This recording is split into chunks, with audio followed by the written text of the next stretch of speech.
We're back, we're back, we're back. We're playing some more Hypixel as you can see. And we're watching another disturbing case of the teen thrill killer. I don't know what the hell this is. It's probably of course it's probably some killer, you know. But yeah, we're gonna see like the video.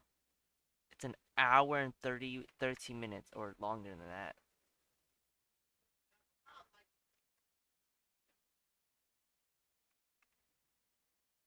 So yeah, we're gonna be watching that. It's gonna be exciting. Of course, it's gonna be exciting. Let me get this up.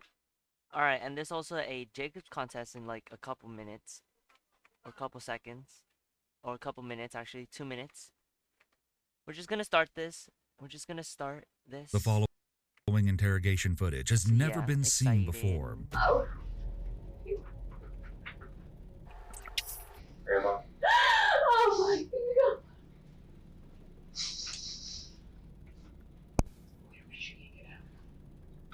She was grandma. I'm not going to ask any questions right now until we get.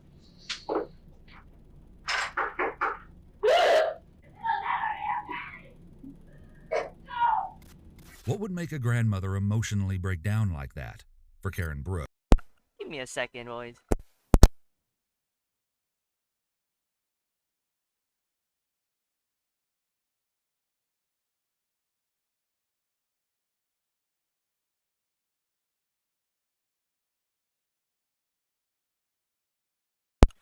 All right, what's up? I'm back. I'm back.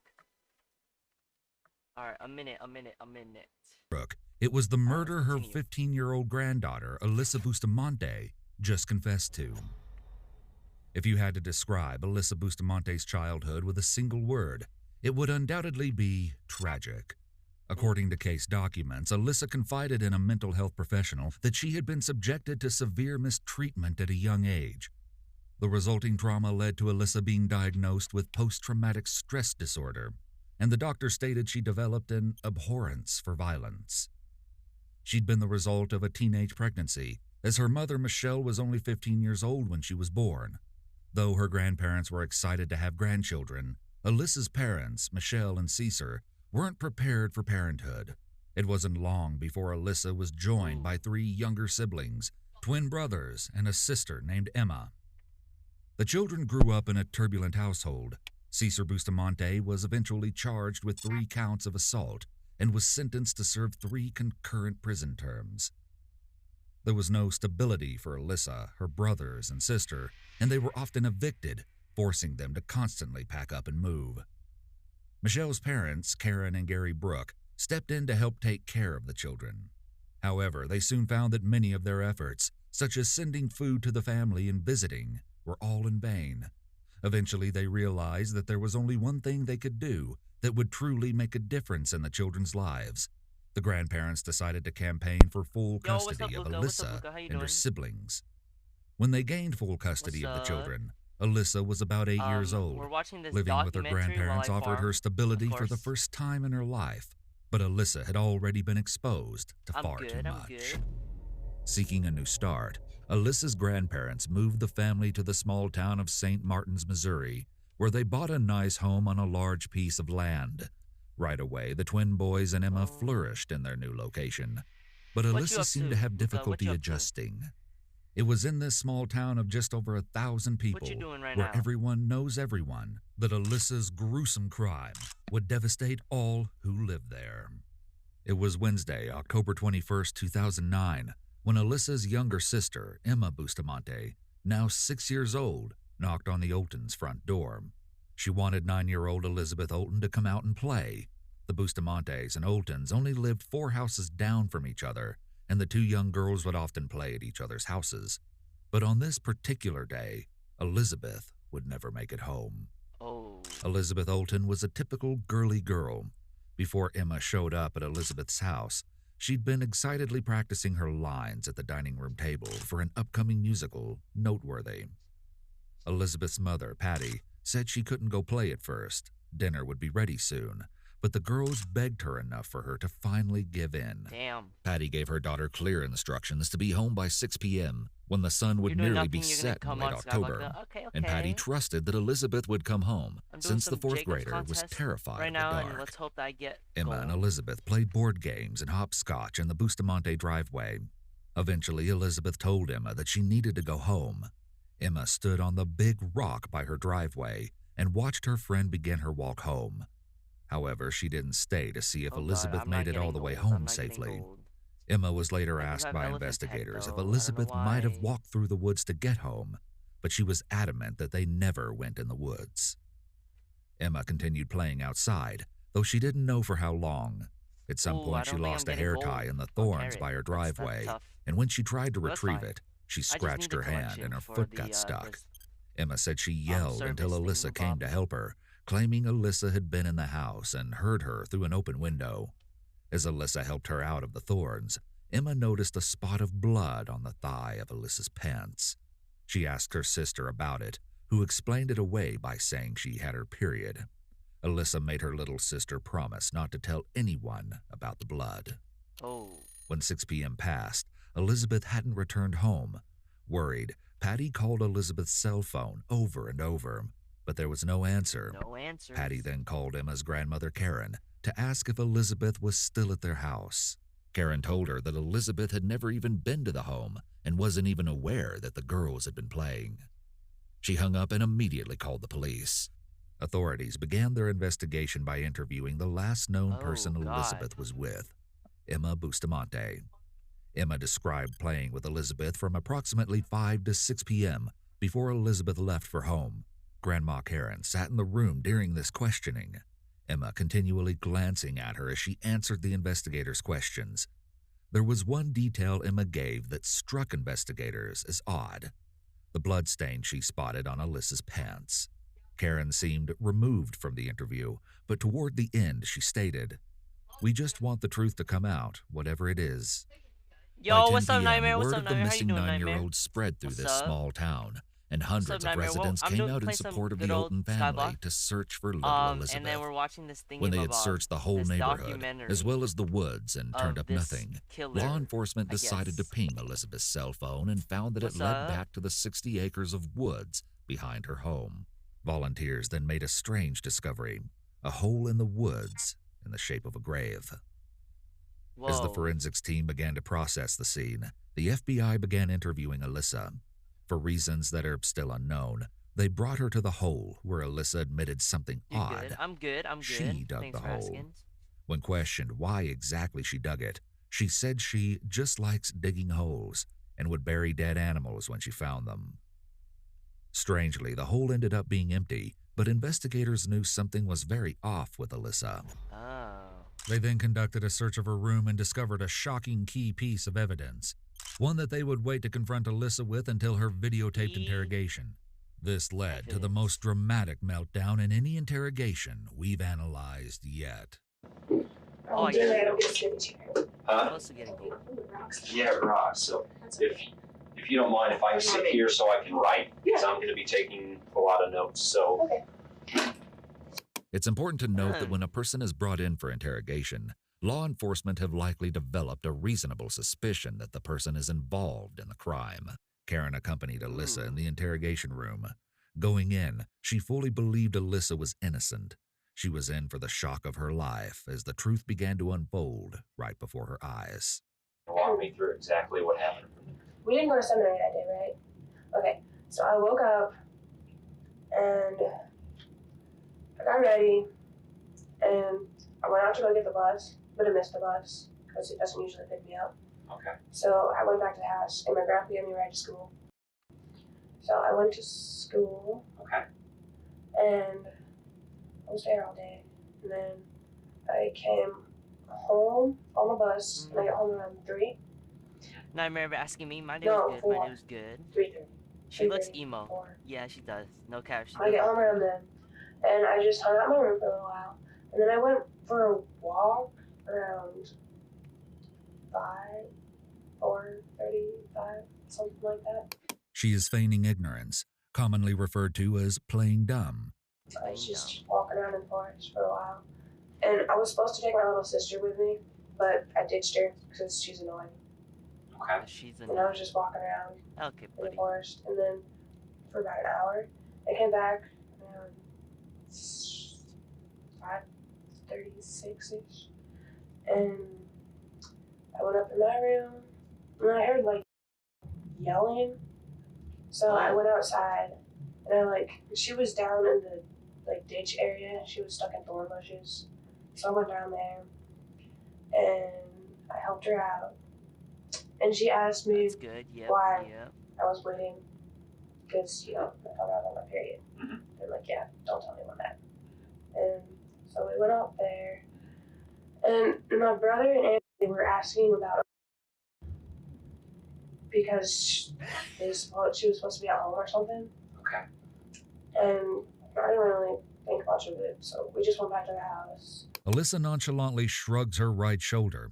Shrugging only one shoulder is considered a modified shrug, or a variant of a natural shoulder shrug. Abnormal movements like this often suggest uncertainty in what the person is conveying.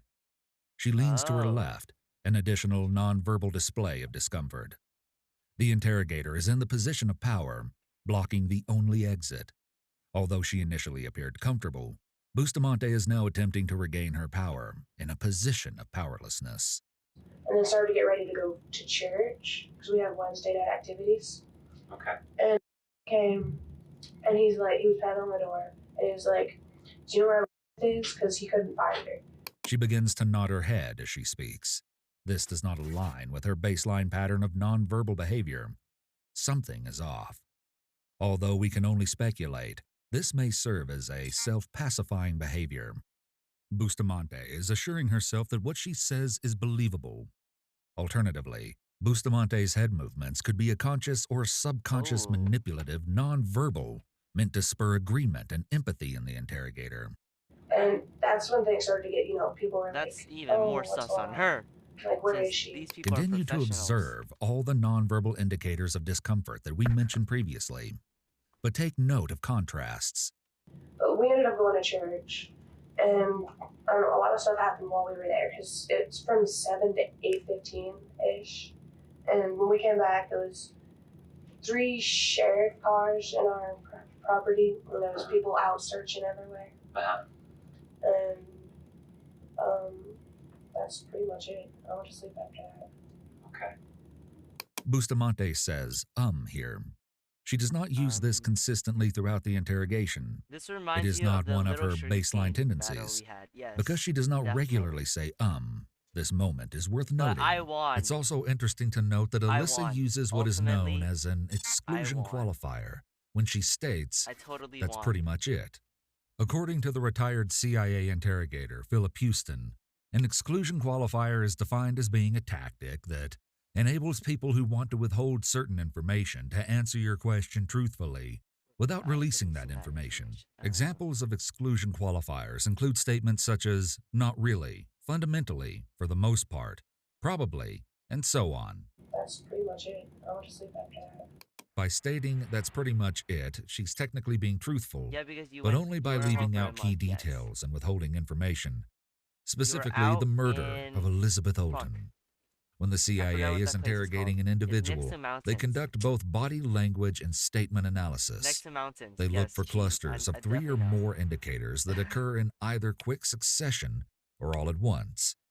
This exact moment is the perfect example of what a CIA officer looks for during an interrogation to determine if someone is being deceitful.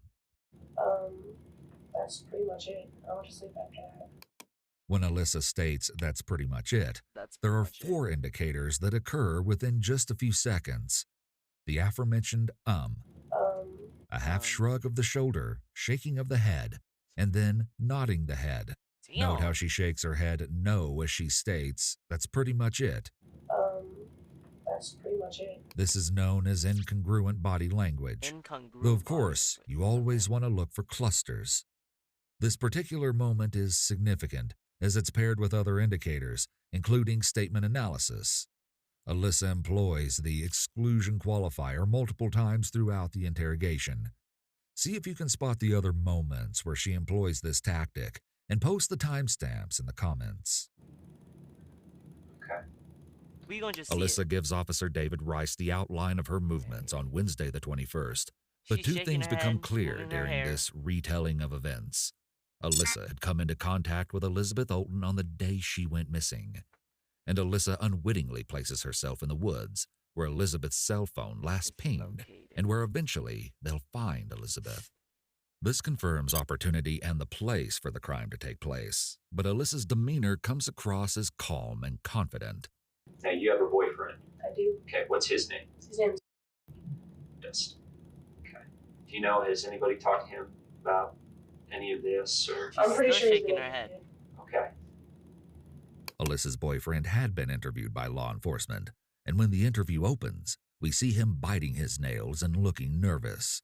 According to Oh. the case files, there had He's been an in it. eyewitness who claimed to see a teen allegedly resembling him near the location of Oh, Elizabeth's you're shitting me. disappearance. So he's part of it This too. interview took place after Oh, Alyssa's God. own interrogation, though he was also interviewed previously as well. And as the interview begins, he had just taken a polygraph test and was about to be confronted with the results. You're not being truthful with me about everything that's going on. Wait, what test? You know, and we need to come to the, we What need did to he get say? His own interrogation, though he was also interviewed previously as well. And as the interview begins, he had just taken a polygraph test Oh, and was about to polygraph? be confronted with the He's results. scared, yeah. you're About to not get you're busted. not being truthful with me about everything that's going on here. You know, and we need to get the truth. That's what we're here for. You He's know, doing a lot we of know a lot more stuff than we're leading on to believe. We've He's talked nervous. to several people. The interrogator sits closely to Bustamante's boyfriend, Dustin, and speaks with authority. He states that they know Dustin has more information. This is a direct confrontation approach to interrogation. We've talked to several of your friends. We've talked to several of his friends. And they've told us some stuff. They're They've told us some phone They're trying to get conversations information they've out of him. That's what they're trying to do. had and right now. everything. Like, they're trying to just scare him, basically. So what do you know? I don't know anything. What do you know? Nothing. All that I know is what the FBI told me. Why is the polygraph telling me different? Why is your body telling me different? Oh. Why is your heart telling me different? I'm nervous. Nervous has nothing to do with it. We've talked about that. The interrogator is looking for a reason why Dustin is nervous. The polygraph test is all about psychophysiological detection of deception, PDD, or the use of physiological measures to detect lying. It Mhm. measures certain autonomic physiological markers, such as heart rate, Speaks. perspiration, and blood pressure. Spikes. Examiners measure these markers at suspects' baselines before they're interrogated. Then they measure how these markers change from question to question. Yep. These markers are associated with anxiety, which is often present when one lies. The interrogator knows that Dustin is nervous. However, the polygraph cannot show exactly why he is nervous, when he is nervous. An adrenaline spike to a question could indicate lying or some other form of emotional Yep. arousal, not directly related to the topic of the question. The interviewer isn't outright saying if he failed the lie detector test. Later case documents revealed the polygraph's results. Alyssa's boyfriend was asked 3 questions during this polygraph, all concerning Elizabeth. Did you physically cause her death? Did you physically take her life? Did you do anything physical that ended her life? He answered no to all 3. Yet, according to the case files, it was determined that he was being deceptive in some way with his answers to all 3 questions. Nervousness has nothing to do with it. Nothing at all. Your heart rebels against a lie when you normally tell a lie. And there's nothing you can do to control it. You can try to control your breathing all you want. You can think of other things all you want. But your heart, that right there, is going He's to tell the touching truth. him. Okay, buddy. The heart is the first autonomic physiological baseline measurement collected. Some studies suggest that both heart rate and respiration rate show no significant increase or decrease, depending on whether the subject told the Oh. truth. But research has produced mixed results. Regardless of these inconsistencies, what is most telling is how suspects respond when under the impression that they were caught in a lie. Let us see how Dustin reacts when the interrogator implements this technique, a technique we will explain in just a moment. What if if I told you that we did a neighborhood canvas The out fact there that he knows that the guy and who's talked to asking him the all the question, neighbors he's that live out lying there. from Even the time to neighbors that time, live in the he's still subdivision lying. behind where I lives, and then there lives in the subdivision behind where I lives. Talked to all those neighbors. We did a spot check out there with cars. Now all the cars that came off and came through there, we stopped and talked to them. What if I told you somebody saw a kid about your size in a black hoodie with a black t-shirt and blue jeans on, standing there on the side of the road next to the guardrail? From that point on, we see the interview begin to use what is called the read technique. The read technique is an interrogation type used in the accusatory process. An interviewer tells the suspect that the results of the investigation clearly indicate they committed the crime in question. Okay. It's a three-phase process, To make him beginning with admit it? fact analysis, then a behavioral analysis interview. This phase is designed to be non-accusatory to develop investigative and behavioral information. The third phase follows, when appropriate, the 9 steps of interrogation. And we did a photo lineup. What you can do for We did. During the initial neighborhood police canvass, the eyewitness said that they had seen a strange boy in a dark t-shirt and baggy pants standing alone at a guardrail near where Elizabeth went missing. The eyewitness had been shown a copy of Alyssa's boyfriend's driver's license photo, and they claimed that the picture resembled the person they had seen. We know that eyewitness testimony is notoriously inaccurate. Though admissible in court, witnesses rely on autobiographical memory, specifically episodic memory, which is a type of recall involving events with contextual details, such as where and when something occurred. This type of memory is sensitive to memory bias. A witness might recall a suspect wearing a blue shirt a day after the occurrence, but state that the shirt was red a week later. So why is that? I wasn't there. You know what could happen? Alyssa's boyfriend comes across My pretty man was just confident, looking for borderline police or defiant, any, like, when he stuff. looks the interviewer That's what's directly gonna in the happen. That's what eyes. he was doing. It's interesting to But he's see still him part be of it. combative with the interviewer That's at why the he mention wasn't, of law like, probably, enforcement like, having he didn't already see done his a photo stuff. lineup. Or he might Contrary have to seen popular it, belief, but he was just like, anger you is a know, more common reaction guy in that trying individuals to accused of something look that out is for not police, true. looking out for parents If law and stuff like enforcement that. had completed a photo So, yeah. lineup and it led to a positive identification, That's he why would he have was like next already to been the whatever arrested and they said. I think charged. it was like The rails, constant I'm not sure. accusation Or becomes somewhere, exhausting, not in the crime and scene, suspects though, just want the probably. process to end. They assume that admitting something will end the interrogation, and most suspects think that invoking the rights of silence and counsel will label them as guilty. No, their body movement, Alyssa's body boyfriend is stuff is gonna strong-willed tell throughout the everything. entire interrogation It's and gonna didn't take snitch on any them, of the bait basically. the interviewer dangled in front of him.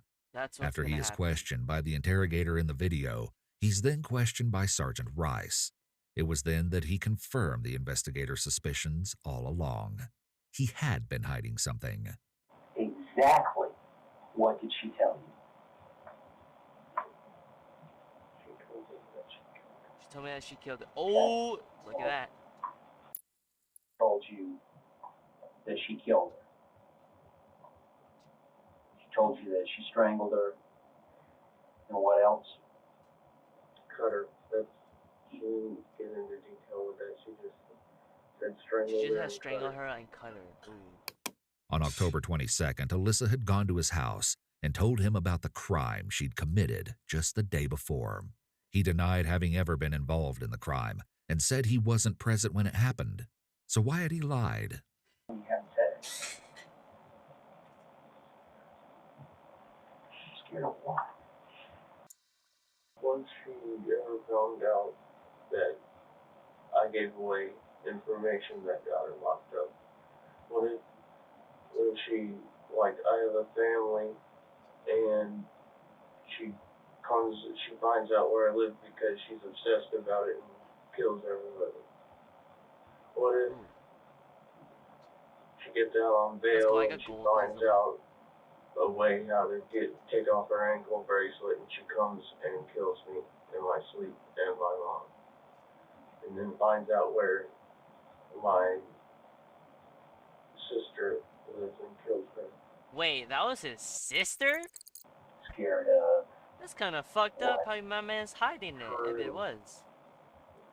if And I'm the gonna have any girl that more died girlfriends. was his sister, or yeah, his sister. That's kind of yikes. You poor guy. Well, I guess that's not all crazy. I guess that's He said understandable. he wanted to wait. Dustin was never said, "I wanted to implicated in the say what murder you of just said." Elizabeth Olden. What? Back in Alyssa's interrogation, Sergeant David Rice pulls a map of the surrounding woods and neighborhood. There's like a tree line. I need to go back on that. Her and if I'm gonna have any more girlfriends. If I'm gonna have any more girlfriends like this. You poor guy. No, before that. Finds out where my sister lives. Oh my god, it was. Was it? I swear it. He just said it. Scared of what? Her and if I'm gonna have any more Okay, girlfriends. buddy. You ain't getting no girlfriend after you're put in jail with You your poor guy. girlfriend. Well, I guess that's not all crazy. I guess that's understandable. Dustin was never implicated in the murder of Elizabeth The guy's Olden. scared of the bitch. Back in that killed Alyssa's his sis. interrogation, Yeah. Sergeant David Rice Like, pulls a why map did of he the not- surrounding woods and I mean, he neighborhood. could probably be. There's like a tree line. He might get. He might get Do you wanna, killed like, draw just this like for his you? sister. I have a map. Oh. Well, isn't Now that the thing thing? about At this least this ran map, I somewhere, don't you think know. it has I mean, where your actually house is. So the way You I don't look understand that the new far. house would be right You about don't here. look Is that Yes. right? Around there. Okay, let's say the new house is ballpark here. And then there's a trail that goes out here, and it's like right. Draw it for me if you would, Okay. please. I'm not exactly sure how far back it goes. It's like past all the clearings, and then when it starts to like, get how you gonna to tell me like a small your girlfriend trail, killed your damn and whatnot, there's sister, a bro, little and you're not gonna side thing. snitch on that? It's like a side trail I go off on. See, if that happened, It's something we I always would do have is we'll been walk, freaking out. I would walk a have been person like through their day trying and to we beat make his a ass up. timeline No just so cap. we Or beat her up. go through everything. So what time did you go for your walk? I ain't The gonna let that interrogator slip. is using the TED technique, or the Tell, Explain, Describe technique. Tell, He is explain, making it clear to explain. Bustamante that he wants her to recount the day of Okay. events as a narrative. By recounting the day of events as a narrative, Bustamante is more likely to reveal other telling personal or contextual details. I Oh. went for a walk around 4:30 or 5. If someone would kill one So of your slaves, how you would long- kill when that you person. got home about Okay, maybe- 3:30, maybe how not long were you get at home? revenge, but like find justice, Messing around you know? before you Maybe, went on maybe your that, you know, nightmare. I was 'Cause it's home really at easy to least get- an hour. well, hour and a Okay, half. so, You wouldn't so know, about you know. 4:30 or 5. Because like Right. anyone can have the feeling Well, of like there's- revenge, There's a. you know.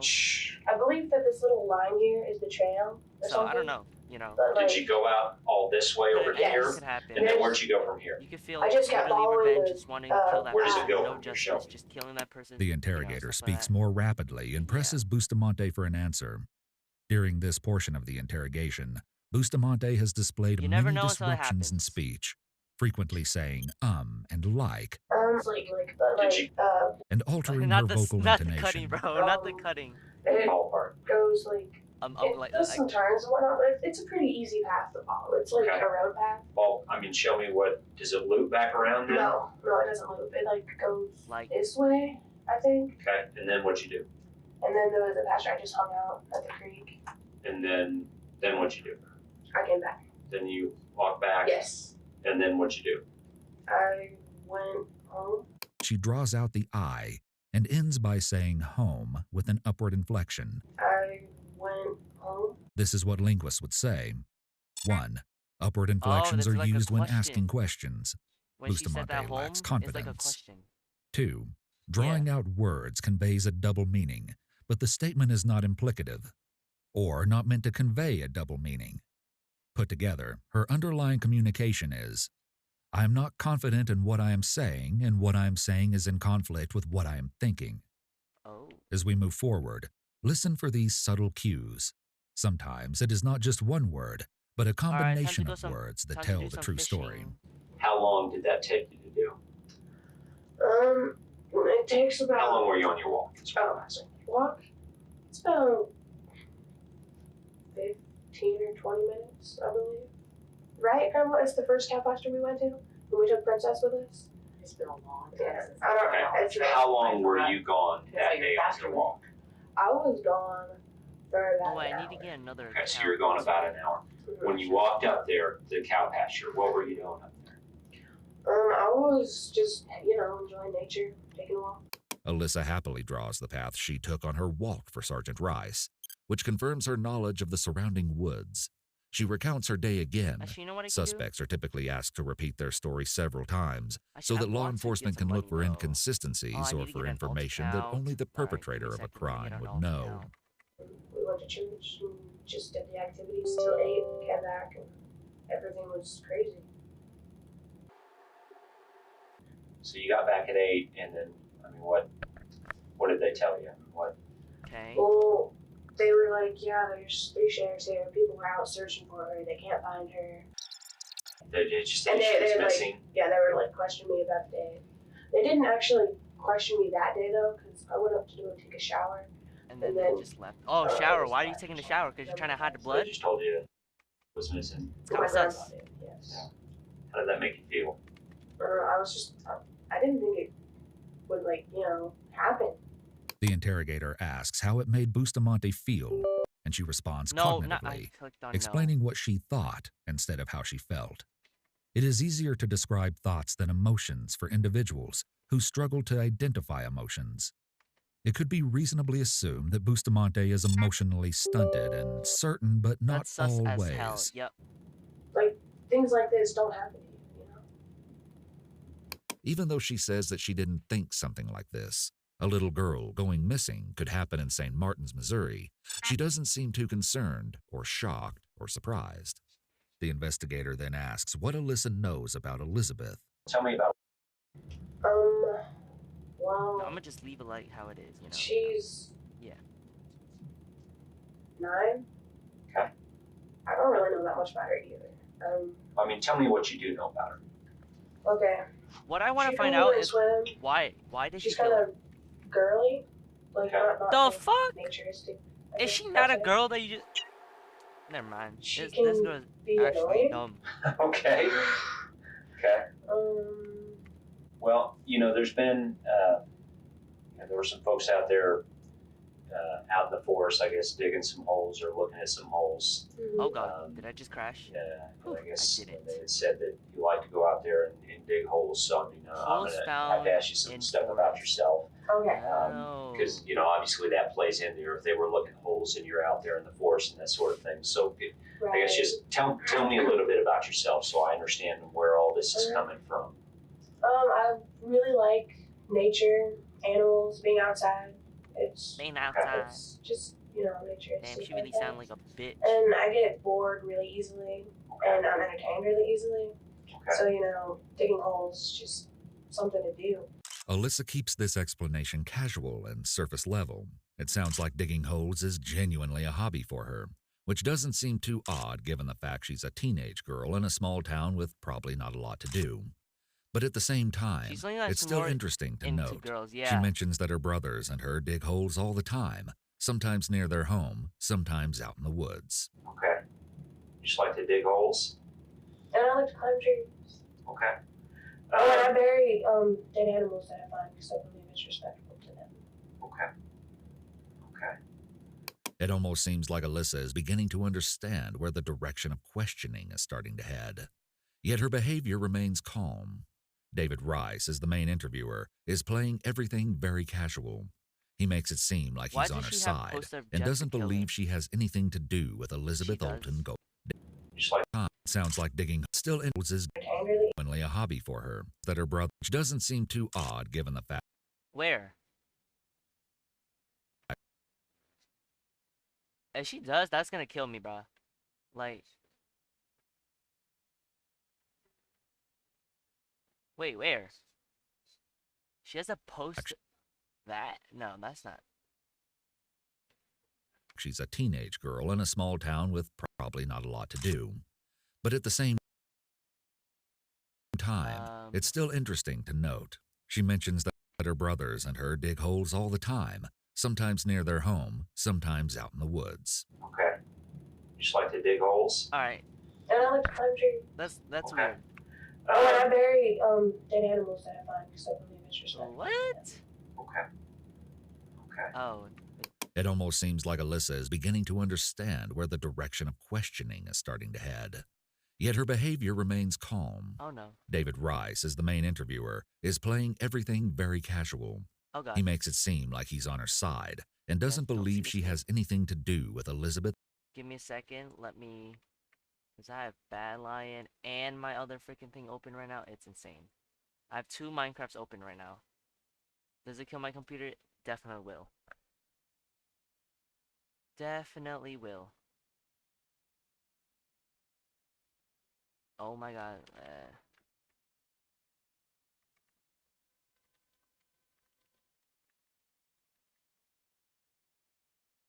Come on, come on.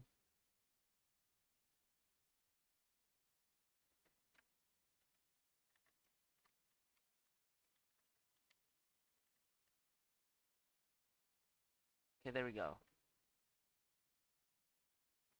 And now we just AFK. Okay.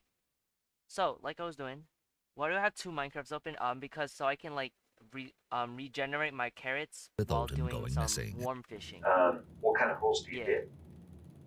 Um, Tell me about these holes you dig. well, You dig them a certain way every time, or just dig a hole? Just dig a hole, pretty much. Okay. Did she say my gosh? What is that attitude? Well, You dig them a certain way every time, or just dig a hole? Just dig a hole, pretty much. Oh, Okay. I thought she said my Just god. wherever they're at. I mean, do you dig at a certain spot or what? Whether digging holes is a hobby of Alyssa's or not, she makes it seem like the most normal thing in the world for a 15-year-old to Nope, do in the definitely woods. not. I'm such a not dirt kind of girl. Yeah. That's amazing to me. I don't do worms and I don't do dirt. Well, I'm in rugby, Oh. and so like we do a lot of contact, physical in the mud and whatnot. And I know several really girls enjoy playing that. rugby. That's kind of the thing right now, isn't it? Yeah. The interrogation turns into a friendly conversation between the juvenile counselor, Ms. Toby Mayer. The woman sat next to Alyssa and told the rest of the room about how girls' rugby is a new sport to the area. High school girl rugby, and they get after it. Oh, I'm sure they Yes, do. they do. The school I'm doesn't sure sponsor they it because it's too dangerous. But there's a team Hey. in Jeff I City. know there's at least 2 Good for teams 'em. in Jeff City. Yes, I'm not sure about the other one, but I'm on one of them. So And you love it. I do. And you love the mud. And It's you so love much dirt fun. under your fingernails. Do you mind worms? Sergeant Rice gets right back to business, steering the conversation back to the holes. This hole that you dug, when did you dig that hole? Sunday, I Sunday. believe. Yes. Why did you dig that hole? Because Sunday I was bored. You don't really do much on Sunday. Can't watch TV, play video games, you know. So decided to go outside. There's something in her voice that tells you she's not being entirely truthful. She's also beginning to nod her head a lot, which could be her way of trying to convince Sergeant Rice that her story is true. When did you dig it? Ooh. I think my grandpa would have the exact time. This statement is odd. It's unclear how or why Alyssa's grandpa would know the exact time the hole was dug, especially considering what is revealed later. I don't really remember. What were you doing Sunday? I mean, tell me about Sunday then. Her nonverbal indicators are more obvious. Look for the self-pacifying behaviors mentioned earlier, in addition to new behaviors like lip licking and interlocking fingers. We didn't go to church Sunday, right? Because we were at Mom's house, I believe. I was at my mom's house for the weekend. Okay. She lives at the lake. And we came back around 5, and I know I dug it before dark, so it was sometime in between. Wait, what time did we come home? I didn't pick you up till 6. Well, it must have been in between like 6:37, I guess. You picked her up where? Eugene. You picked her up at 6 p.m. at Eugene? Right. And it's how long of a drive? I found So you got back home 6:30, 6:45-ish probably? maybe right at 6:30. 6:30? About 25 minutes. Well, it's getting dark by then. Yeah. Well, So you got home at 6:30. Yeah. And Imagine if how she did said you her grandpa dig a hole at would know the time, but her grandma would be what? dead. So what did you Well, do that's what- Sunday? Well, I'm not asking what your grandpa. Well, When you got home at 6:30 on Sunday, what did you do then? Oh, I think I took a shower and went to sleep, so I don't think I did. I think it was Saturday, actually. No, because I wasn't here Saturday. Bustamante is digging herself deeper and deeper into her own hole. You weren't here Saturday. Nope. On Sunday. Right. Monday. I think it was Friday then, because I was here Friday. Oh my gosh, she's literally fucking It herself would up. seem possible. Right. Big time. Right. And you weren't here Saturday. Right. And you didn't do it during the week because there's only Monday, Tuesday. Right. So then you're thinking it had to have been Friday. Yes. These weaknesses in her story will later be exploited in the interrogation. But for now, David is playing it close to his chest.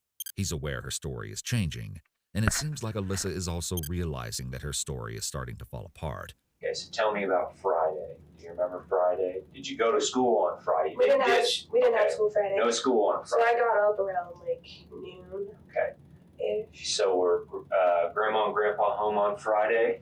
Or did you work on Friday? You worked half a day, so you've been home at noon? 12:30 is when the sun comes. Get about 2:30. Okay, so was she asleep when you got home? I just do not recall. Okay. So then Friday, what'd you do? Think back to Friday. After getting up, I hung out for a while at the house, and it was a nice day Friday. She is deflecting or attempting to redirect focus Oh. elsewhere. In Why certain is she lying? Is she contexts, trying to, hair she's trying to get stroking away? is a pacifying behavior. Hair stroking is not one of Bustamante's baseline behaviors and is occurring in a high-pressure context. This is likely a pacifying behavior. Bustamante is uncomfortable. Relatively nice day. So I decided to go outside and just do whatever. And I dug a hole. Alyssa's bouncing around more than she was at the beginning of the interrogation. She's rocking back and forth, nodding her head. Oh, it's getting It worse seems for her. that as her story is unraveling, so are her nerves of steel. Why did you dig that hole? Because I was bored. And I felt like doing something. Tell me about that hole, though. It's a very specific hole. I mean, it's a very unique hole, I should say. Are all of your holes like that? No. Okay. But why? But You dug the hole, so you know what I'm talking about. Yes. oh, why she Rice is dug? describing the hole in a vague way to see if Alyssa might add anything that would explain why she dug it. She doesn't Dug really it have an that answer specific or a way. reason to give as to why she dug that particular hole. That was a very, very unique hole. I guess. I was digging. I mean, The shrug, whatever shape comes to cross mind. I arms, was just or cross fingers, entertaining myself. shaking her head. Oh, hair flip. The reason I'm asking, it just seems like and you can understand why, as if people were out in the woods looking for a person, if they were lost, or God forbid, looking for, if they thought it was God forbid, a body, why they would be alarmed by that hole, because she dig they're, A big hole. come along No clue. a hole, I have no clue. freshly dug hole that was, and so think a perfect rectangle about Yeah. 3 feet by about Yeah. 4.5, Why is it like 5 foot. perfectly like that? Yeah. Straight shovel marks That's down, kind of sus. about, as you described when I talked to you out there, about that deep. Mm-hmm. Interrogators probe for specific answers after asking broad, open-ended questions. This is, again, part of the TED interrogative technique, or the tell, explain, describe technique. Imagine the flow of interrogation as a funnel. Alyssa's interrogation has become more focused, narrower. Rice is asking a very specific, probing question. Yo, what's up, Z? Not only does he ask a very specific, probing question, but he illustrates with his hands the exact size and shape of the hole. Z, you're Straight down the first few inches of dirt, up until you get to that real hard packed dirt, almost as if somebody were digging down, got to a point where you got to those roots in that hard dirt and realized it's too hard to dig. Do you see what I mean? Yeah. Rice relays details and speculation surrounding the crime scene, but does so from Alyssa's perspective. Alyssa is likely to identify with the story he tells. Liars tend to distance themselves from their lies, but Rice has psychologically repositioned her into a self-identifying mindset. Ooh. Her nonverbal indicators become increasingly Good. prominent. Okay. Well, most people, if they were just going to bury a bunny or something out there, you know, they dig. Well, I'm digging a hole, by God, just dig a hole. But for a 15-year-old girl to dig a perfectly rectangle 3 by 4 or 5 square rectangle hole, it just caught a lot of people as very odd. Rice That allowed. makes sense. It does. Oh. The hole Alyssa dug is the perfect size and shape for a small grave. It's a perfect 3-foot by 5-foot rectangle, Oh, shallow, shit. and is alarming to come across during a search for a missing child. What do you think about that? When Sergeant Rice asks, "What do you think about that?" to Alyssa, he's using the theory of the crime development, where the investigator knows there was a crime, but doesn't understand all the steps involved and doesn't fully comprehend the motive. This is where interrogators will Yes. use deceptively innocent need to know the questions to get motive. the suspect to fill in the gaps and create a plausible working understanding of the events. Well, I guess, you know, the timing for digging that hole was definitely not good. Have you ever dug a hole like that before? I have. There's an entire discussion about other holes of similar shape and size that she's dug before. These holes are where she buries animals, but there's no clear indication if Alyssa happened upon these animals' bodies or killed them herself. It doesn't matter if it's a year old. They have sonar. They can run right over it, and they can tell you the shape, the depth, the whole thing. I mean, we're talking about guys that have the FBI. They have instruments that can do just about everything. This is subtle intimidation meant to imply that Alyssa need not lie.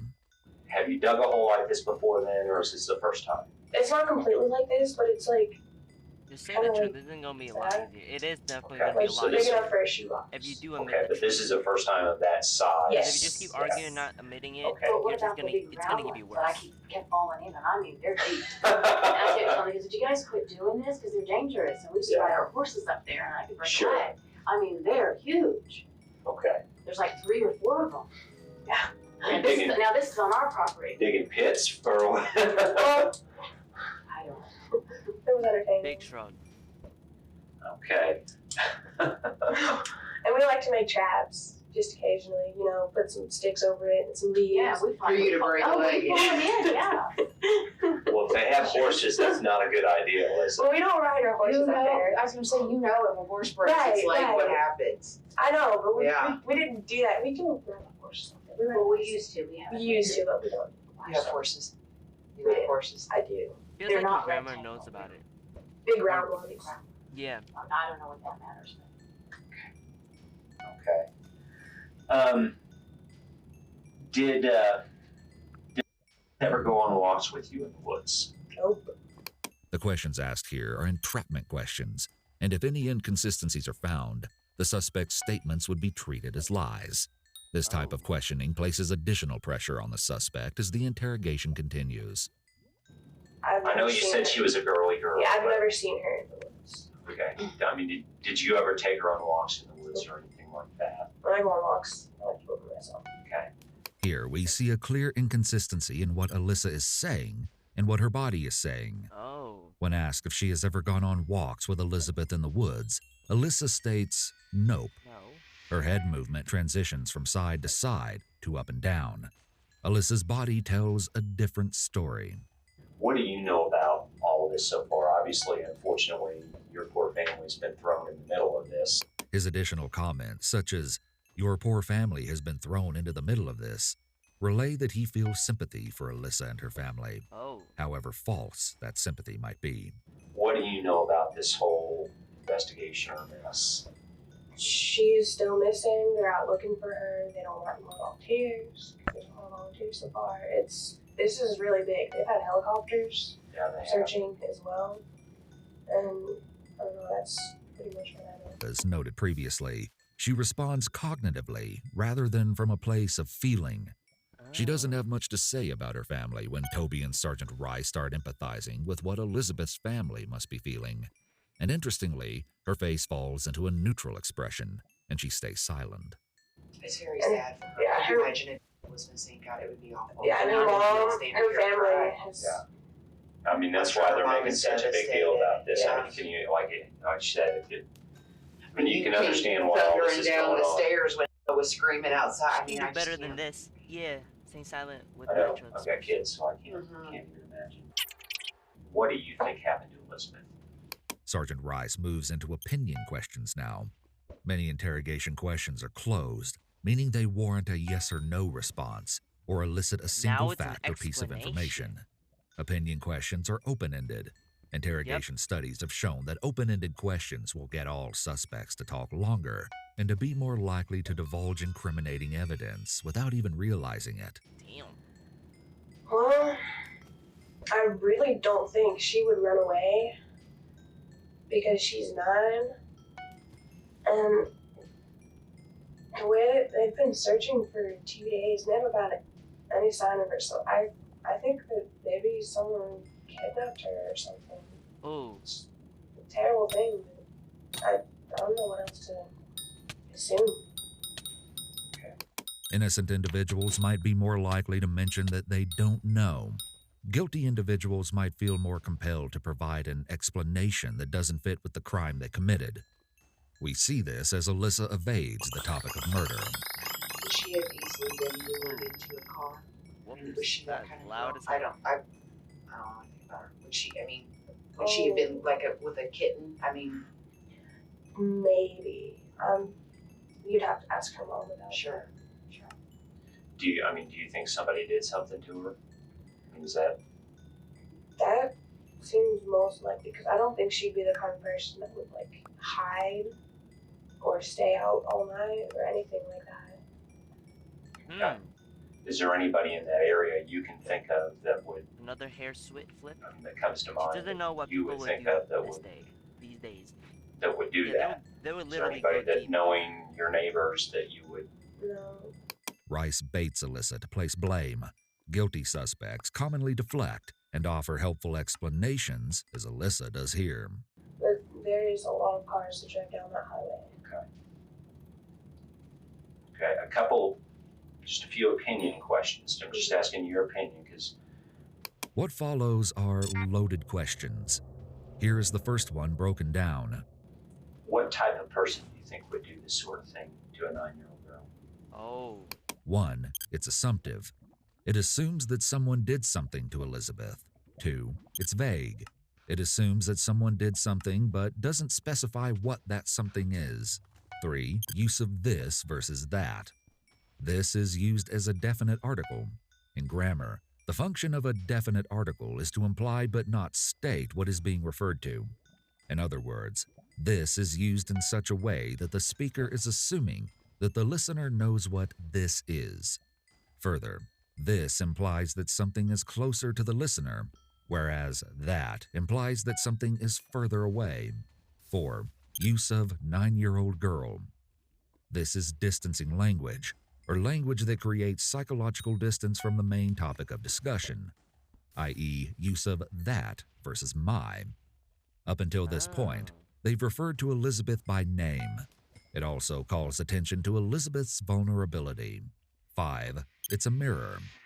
Guilty parties are forced to analyze themselves and resultingly come face to face with who they are and why they did what they did. This can produce observable signs of cognitive dissonance, a subjective experience of discomfort when 2 or more ways of thinking, feeling, or otherwise experiencing clash. The dissonance may include discordant ideas, beliefs, behavior, etc. What type of person do you think would do this sort of thing to a 9-year-old girl?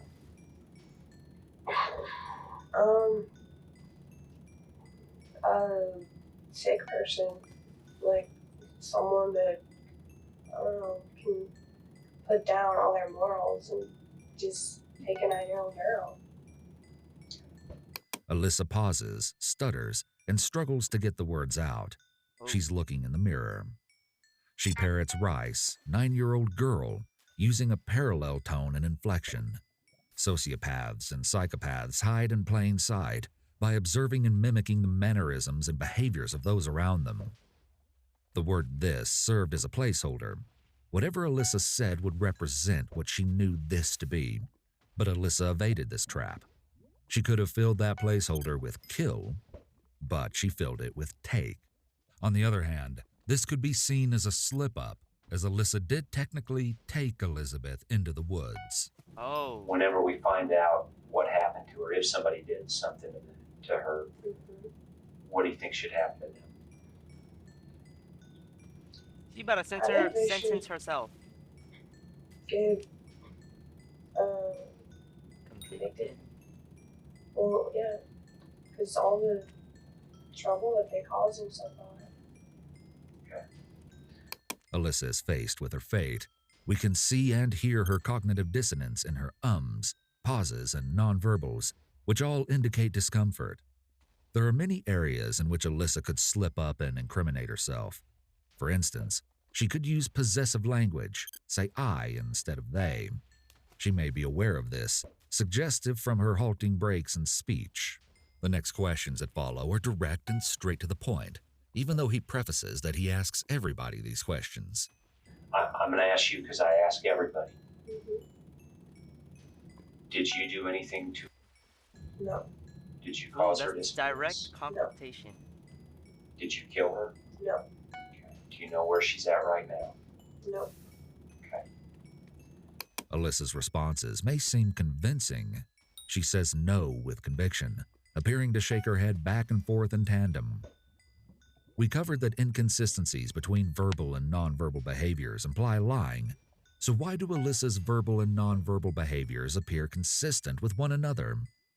A closer look reveals that Alyssa ever so slightly nods her head up and down after each no response.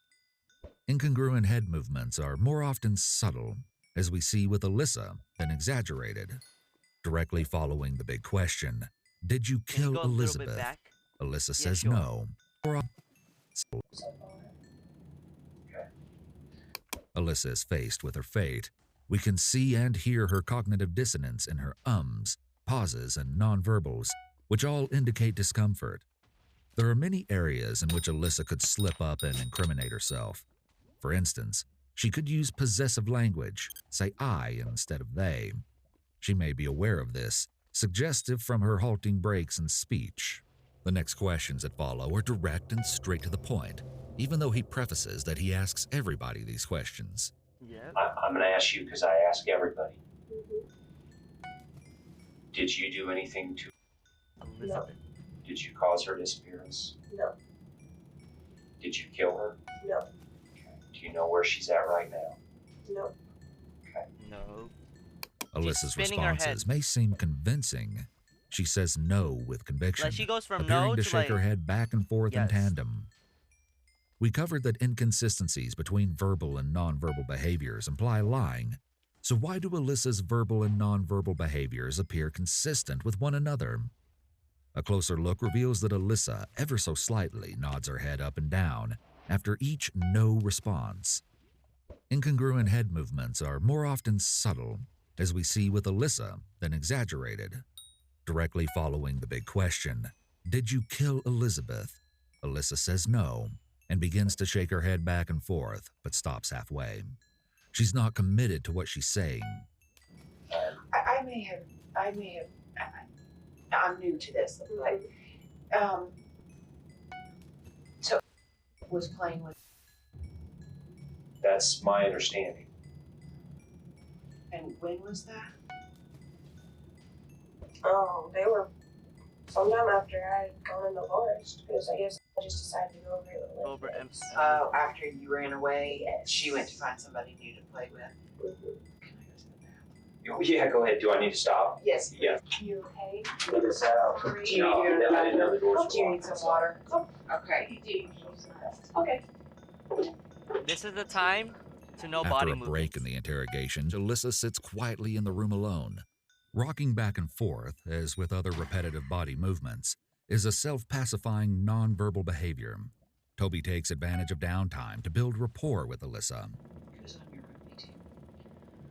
Uh, It's not through the school because it's too dangerous. Like with rashes. Right. As soon as Detective Rice re-enters the room, Alyssa begins to immediately display the self-pacifying behavior of hair stroking, something she didn't do right until the moment Rice reappeared. Hair reminds me of a niece.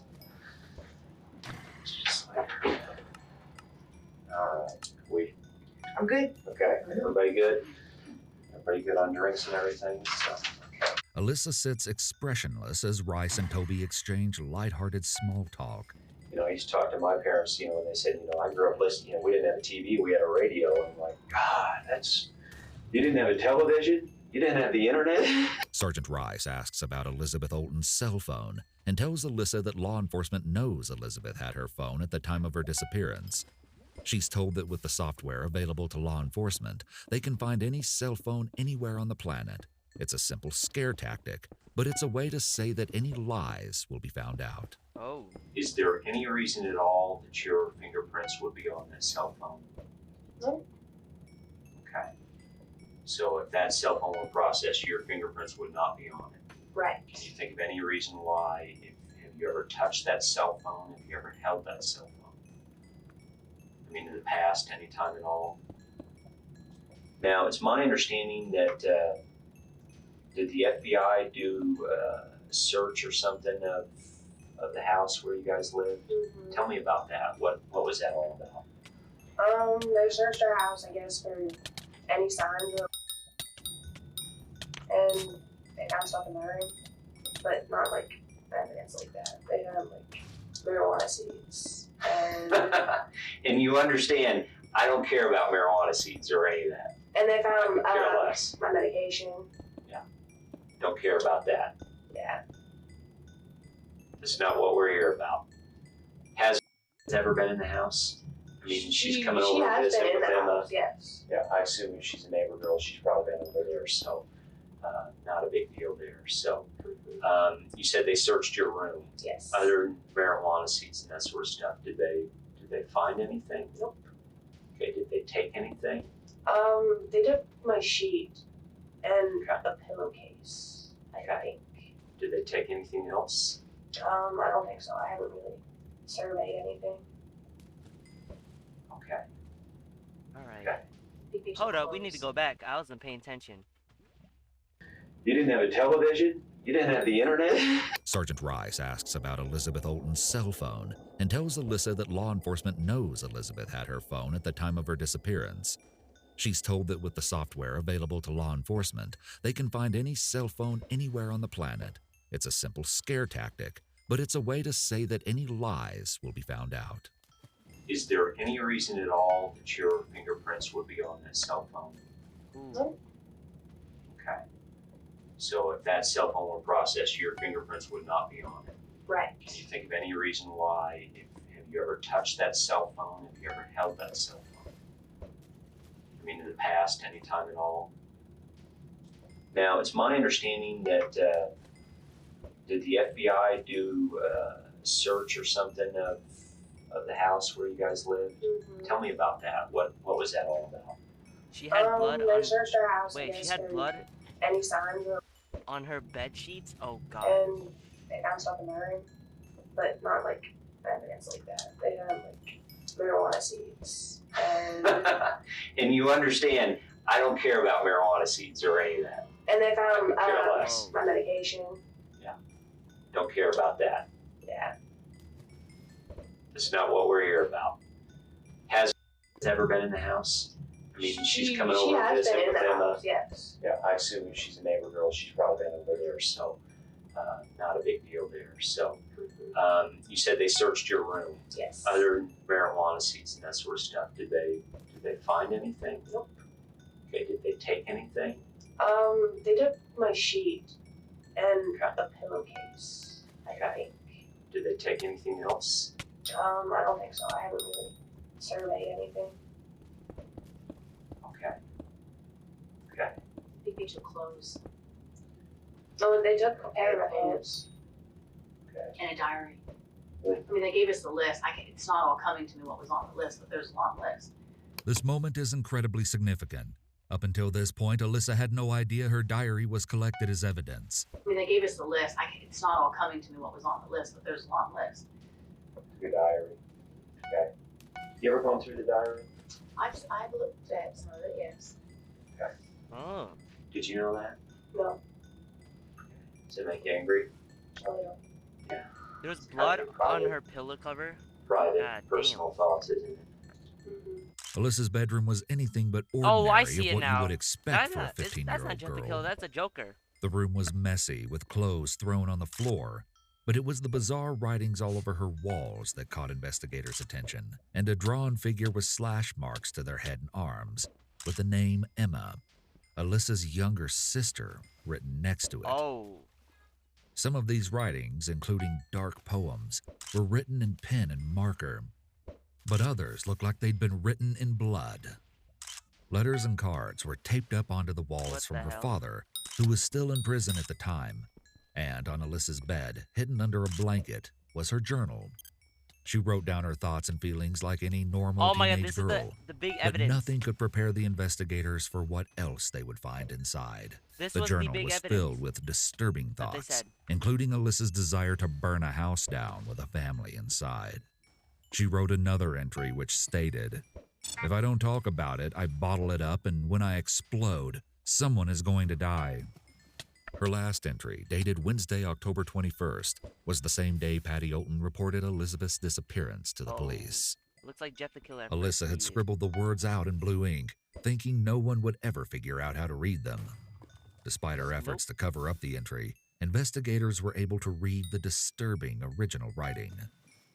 "I just fucking killed someone. Oh! I strangled them and slit their throat and stabbed them. Now they're dead. Shit. I don't know how to feel at the moment." It was amazing. As soon as you get over the, "oh my god, I can't do this" feeling, it's pretty enjoyable. I'm kind of nervous and shaky though right Holy now. shit. Okay, I gotta go to church now, LOL. This entire time, Detective Rice was well aware of the sickening confession Alyssa had written inside, God and was damn. waiting up until this moment to confront her and take her completely off guard. From this point onward, there will be a massive shift in Alyssa's demeanor as she realizes the games are over. And she Do you think they went through your diary? If they collected it, then most likely. He remains silent for 13 seconds, and you can see how uncomfortable Alyssa becomes. He will continue to use long go to moments of jail, silence to make Alyssa uncomfortable, and eventually draw out a confession. Oh shit. What? Well, I think I'm just embarrassing things. Embarrassing. The most important aspect of reading body language is analyzing clusters rather than individual indicators. In the following clip, you'll see a cluster of indicators that Alyssa exhibits, suggesting she is experiencing high levels of stress.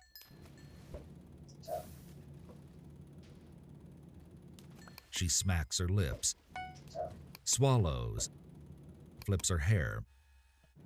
She'll then exhibit what is known as the freeze response, which is a limbic system response to danger. She gets so still, she almost appears to be a statue. Damn. We talked a little bit earlier about technology. Mm-hmm. The guys like give up already and tell the truth. Even if you write something down, Yeah.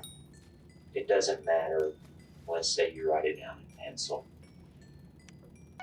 and then you take a pen and try real hard to scratch it out.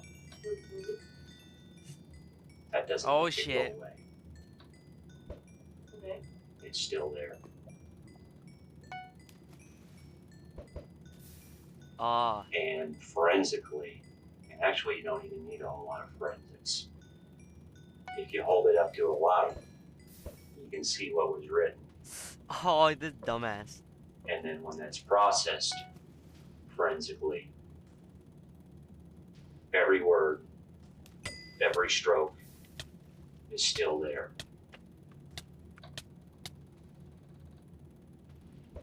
Do you hear me? Mm-hmm. She's fucked. What we want to do is find out what happened to the little girl. Okay. Alyssa's face, though a bit grainy in the footage, is almost frowning. She's struggling to keep it together, giving only short answers to Rice's questions. Then, Rice drops another bombshell. I need to know what the truth is.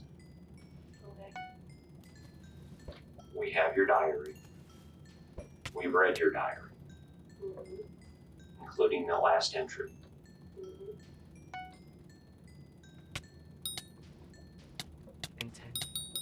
Freeze response. Oh.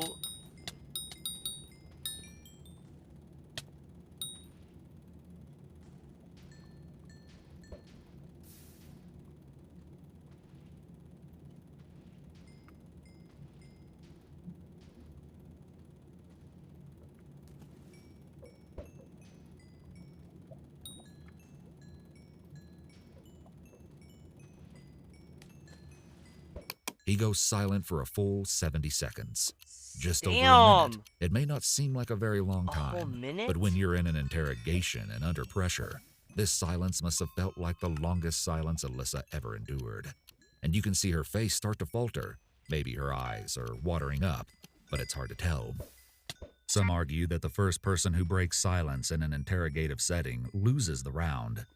Alyssa indulges the silence, which might be more telling than if she objected to Rice's implication. Alyssa could be brainstorming. She could be terrified. It looks like there was a moment when Alyssa might break, but then she seems to reset her emotions and remain quiet, staring back at Sergeant Rice. We both know what we're talking about here. Mm-hmm.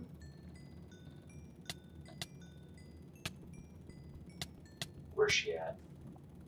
I don't know. I'm sure any reason. What? We deal with kids all the time. We deal with kids all the time. That's all I've done for 12 years is deal with kids. You're not going to say anything in this room that's going to catch us off guard. Okay? We need you to be honest. Just be honest. If you know something, then say it. Okay? Toby is making a serious error here by involving herself in the questioning. She is a juvenile officer, and in taking this role, she's supposed to be acting as Alyssa's advocate, not as an interrogator. She is limited to observing the interrogation and protecting Alyssa's rights.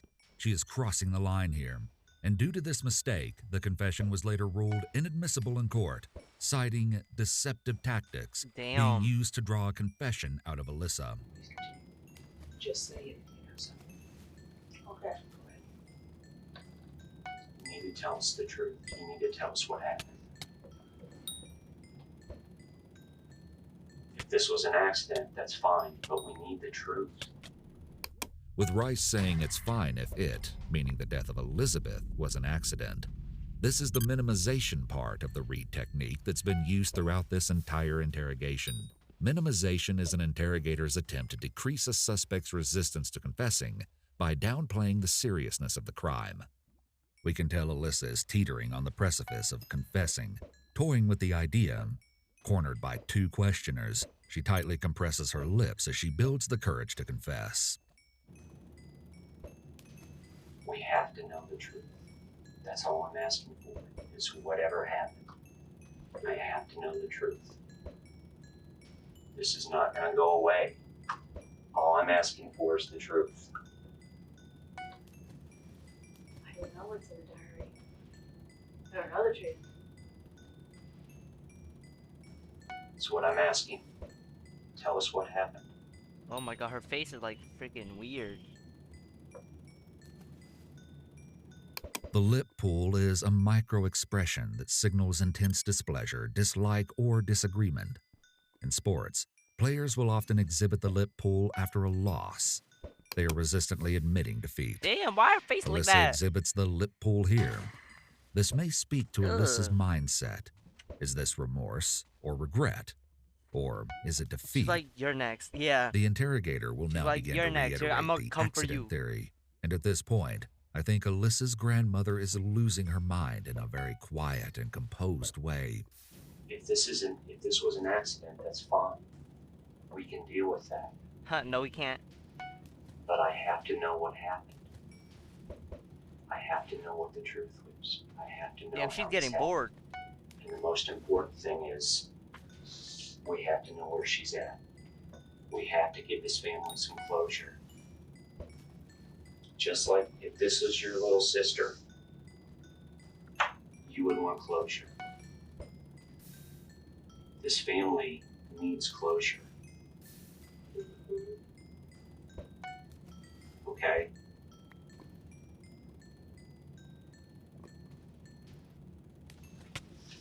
Let's start at the beginning. Is this something that was planned out, or was this just an accident? She's planning. It's not just for you, it's going to be your family too. She's planning. Yeah.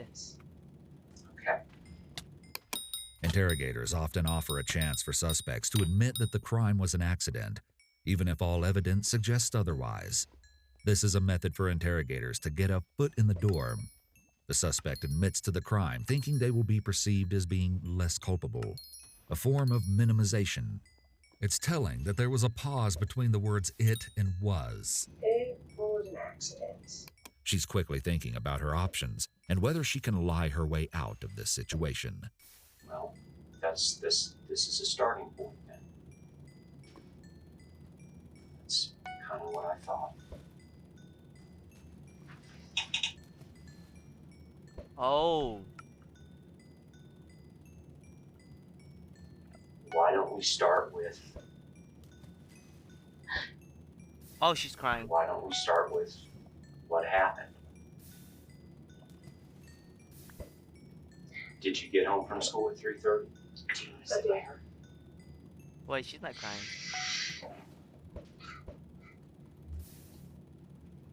You got home at 3:30, Mm-hmm. and then what happened from there?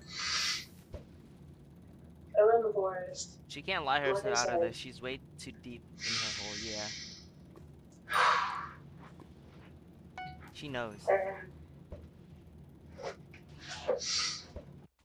Was it there? Yeah, there's one for her. Ah, Was she's there crying. in the She knows. forest? Yes. She knows. Was she alone? She knows. Yeah. Okay.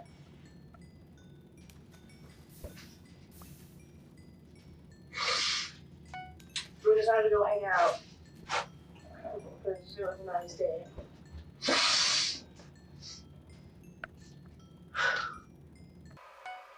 We were just messing. Damn, bro. Take your time.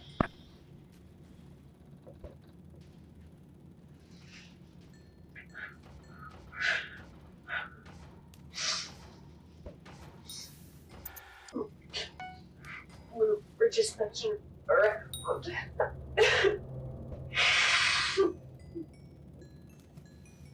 And she fell. She died.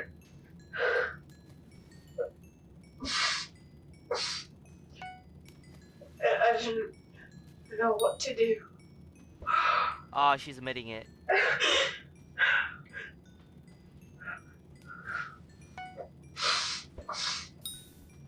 So I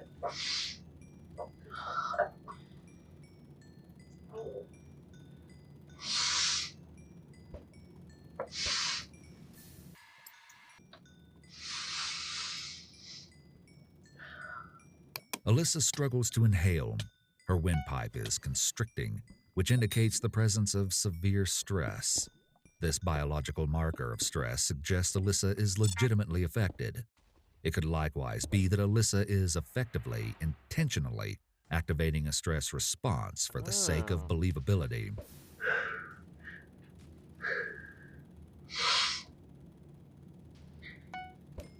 So I burned her body.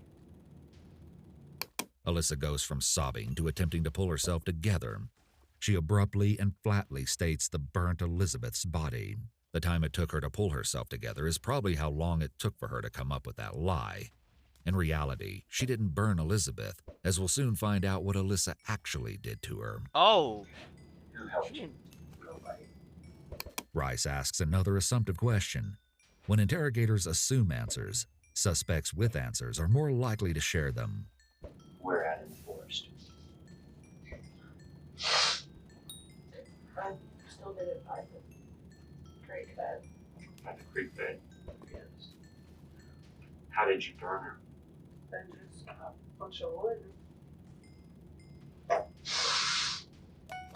Started a fire. And burned her body. The only reason it seems she said she burned the body without knowing how difficult it is to actually burn a body is because burning would presumably get rid of evidence. and the body of the missing girl everyone is looking for. Why did you dig that hole? Was that Oh, was that for her?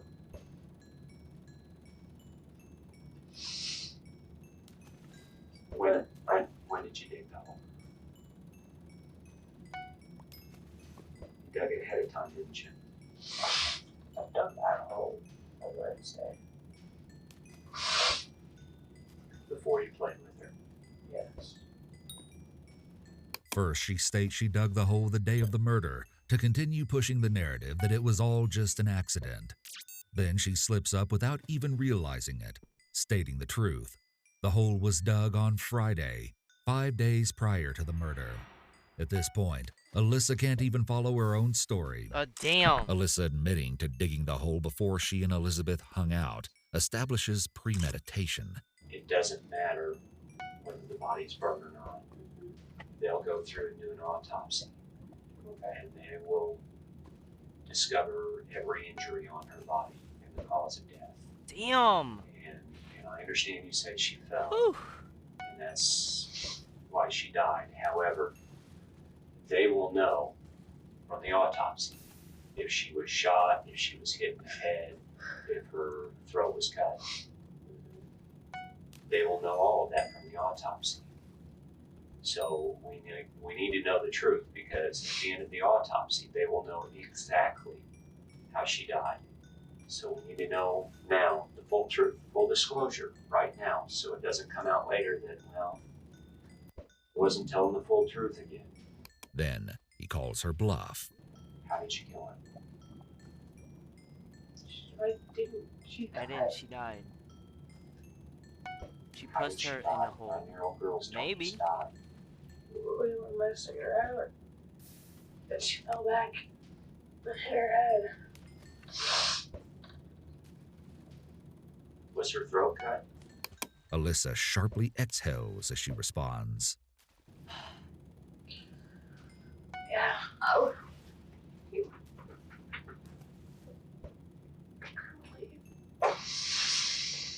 We see Alyssa's emotional appeal to her grandmother. Her emotional stuntedness appears to have limits. Oh, yo, what's up, Vivian? You're Individuals finally with here without psychopathic being and late. sociopathic personality traits or tendencies, while removed from feeling in a multitude of ways, may experience normal feelings of love for family and others closest to them. Grandma? Oh, God. Oh my God. Well, you're not home, though. Where you at, Vivian? How are you, Vivian? She was grandmother. Oh I'm not my asking God. questions right now until we get. She knows she fucked up.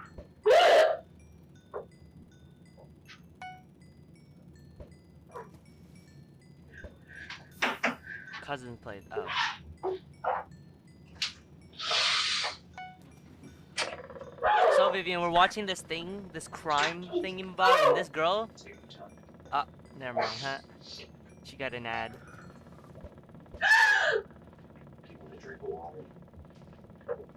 Take your time. Damn.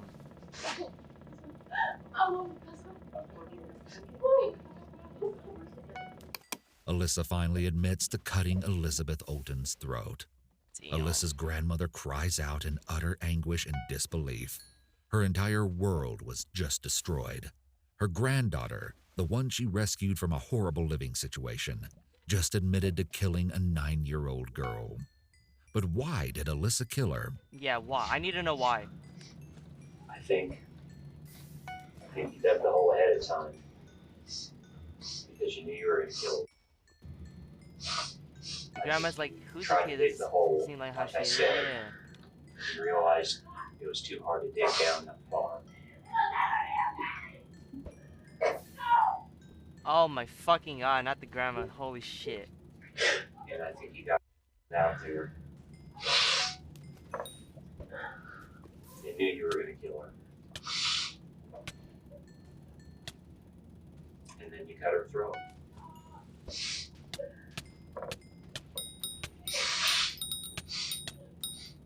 Is that what happened? Yes.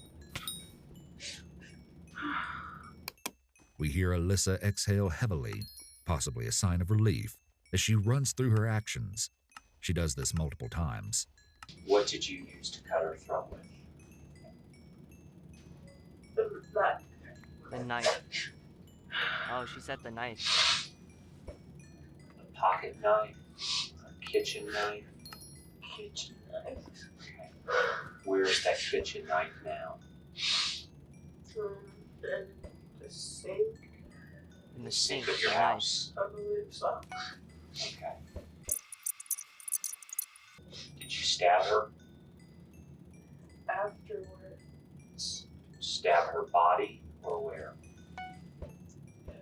Okay. How many times did you stab her? knife. Oh, fucking hell. 2. Two. I think. Alyssa leans on words such as I believe and I think. These phrases often function as hedges. In some instances, hedges serve to soften statements or make them seem more cautious. Imagine how you Alyssa can would do sound when standard responding to math. questions Yikes. without these hedge phrases. Her response may seem overly cold and blunt, suggesting emotional detachment and even premeditation. Given Alyssa has displayed socio- and/or psychopathic tendencies thus far, it would be reasonable to conclude that she is consciously employing a Vivian, social study, adaptive study. mechanism, or a learned regularity in human social behavior to mimic the normal flow of human conversation. Whoa. Did you hit her with anything first? Or did you just cut her neck? Ew. Or what Study did for you the tell me damn what happened? math and English words.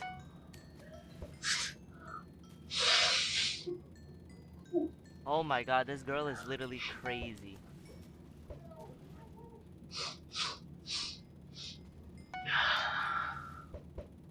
Boy, AFK,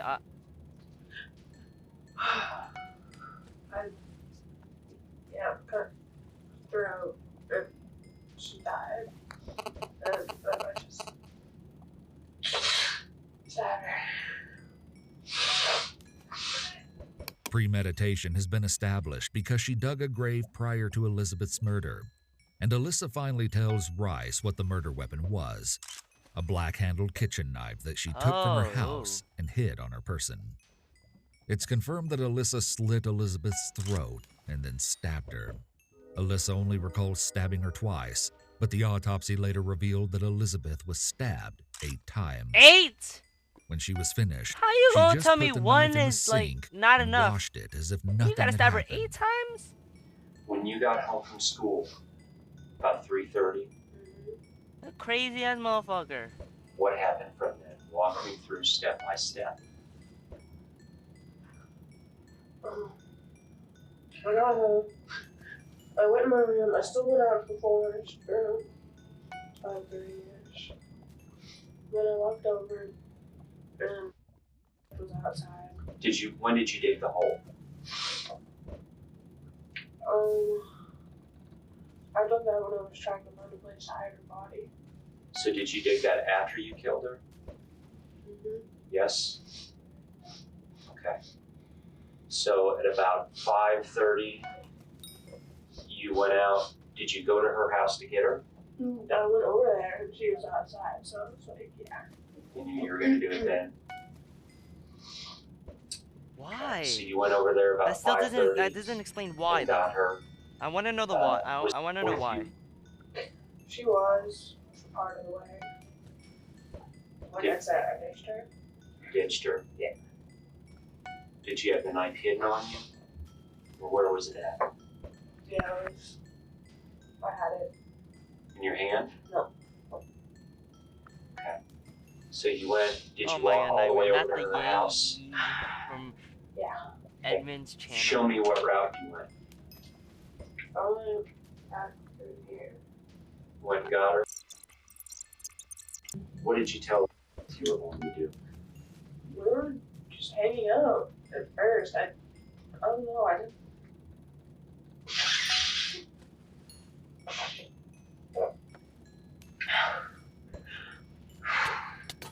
You had the knife with you. Had you made up your decision you were going to kill her then? At what point did you make the decision that you were going to kill her?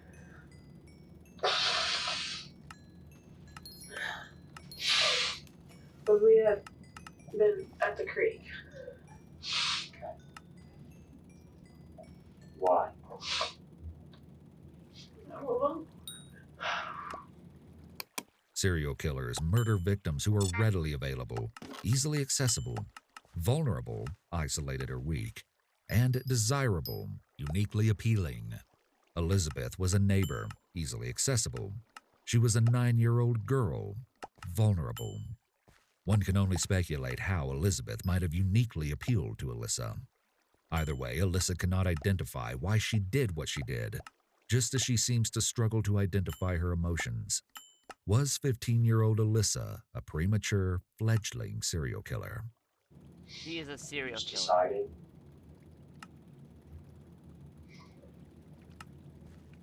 Okay.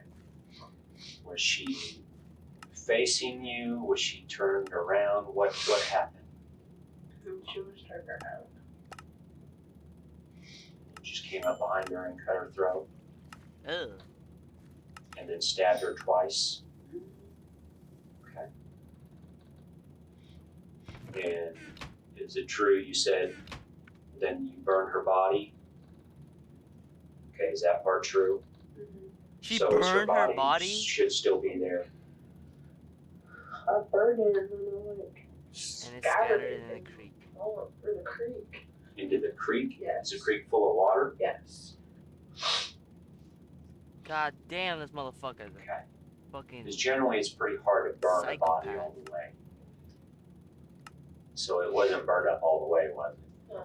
No, because it's hard to burn a body. Right. So you kind of pushed what was left of the body into the water. Was the water moving pretty fast? Kind of. Okay. Clothes still, you can still see her clothes. Were they burned off of her right there? Okay. And you took the knife back home? Okay.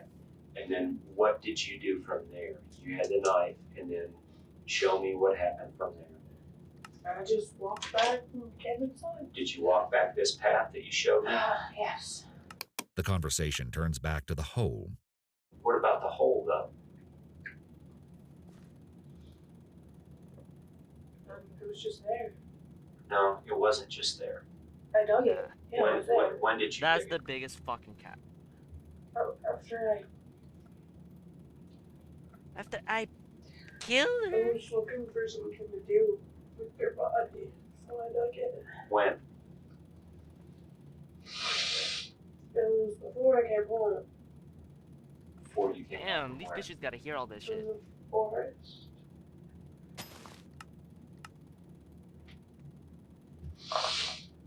Who helped you? No. Grandpa helped you, didn't he? No. Wait,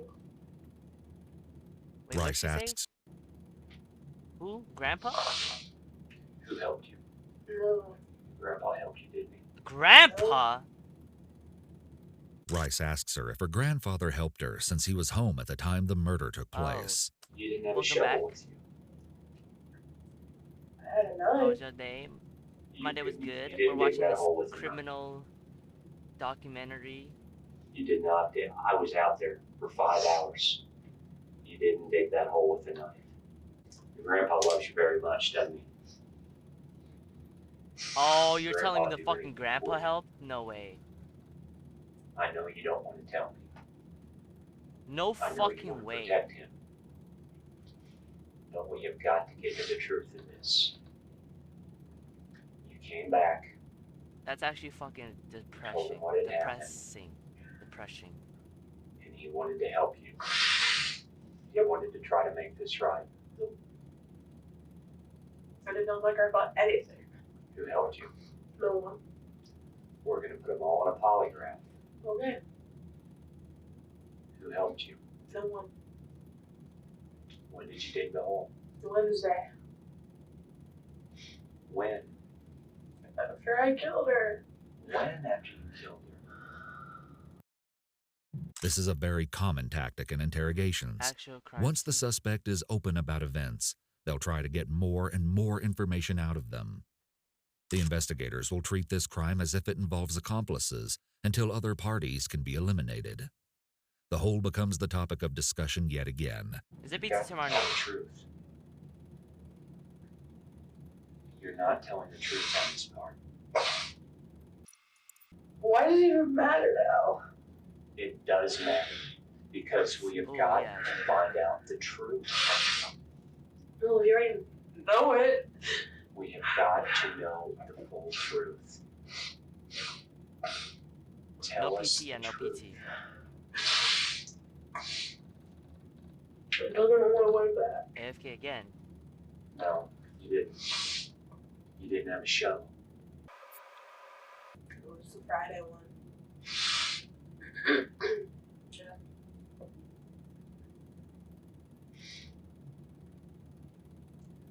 You're telling the truth about how you killed her. I believe that because that matches your diary. You've done the hard part. Yeah. Just tell the truth. The reality is, we can deal with the truth. We can deal with the truth. Toby assumes a critical role in facilitating Alyssa's confession. I took it Friday. Was it? Was it? No one helped me. Was it your grandpa? No one helped me. I did it by myself. It's interesting to see how Alyssa goes from trying to lie and pretend she had nothing to do with the missing little girl to finally admitting she dug a grave and killed her. But Sergeant Rice and Toby can't believe that she committed the crime herself or dug the hole. Yep. They think her grandfather had something to do with it too. They are almost giving Alyssa away to continue her lie, but she's probably the most truthful when they try to implicate her grandfather. Probably out of love for him, because if there were ill feelings between them, there's no doubt she would attempt to throw him under the bus. No fucking way the grandpa actually Anything else to was revive? part of this. I swear the grandpa was part of this. Holy shit, that's actually scary. Did anyone help you? No. Who have you told about this? No one. No one. Did you tell? No. Did you tell your grandpa? No. Did you tell your friend? No. That's a lie, get the Tell anyone. polygraph, No. you know, for the boyfriend. There's a good reason that the investigators think Alyssa didn't act alone. Even her boyfriend said that he doesn't think she could have carried out the crime by herself. Quite literally. I think she did this alone. She couldn't have. I don't think she did either. I mean, she could barely lift me. I know. Who would be the person that would help her? The only good friend that I know of that she always came out with in the back was a girl named, but that's about it. What if the grandpa did it? She's but right. She didn't take the blame. Toby's Oh, right. that'd You've be done the hard fucking part on this. creepy. One thing I can assure you. What? IGHT? What? Alyssa, I can assure you from working a lot of homicides for the last 13 years. I do got a crummy job.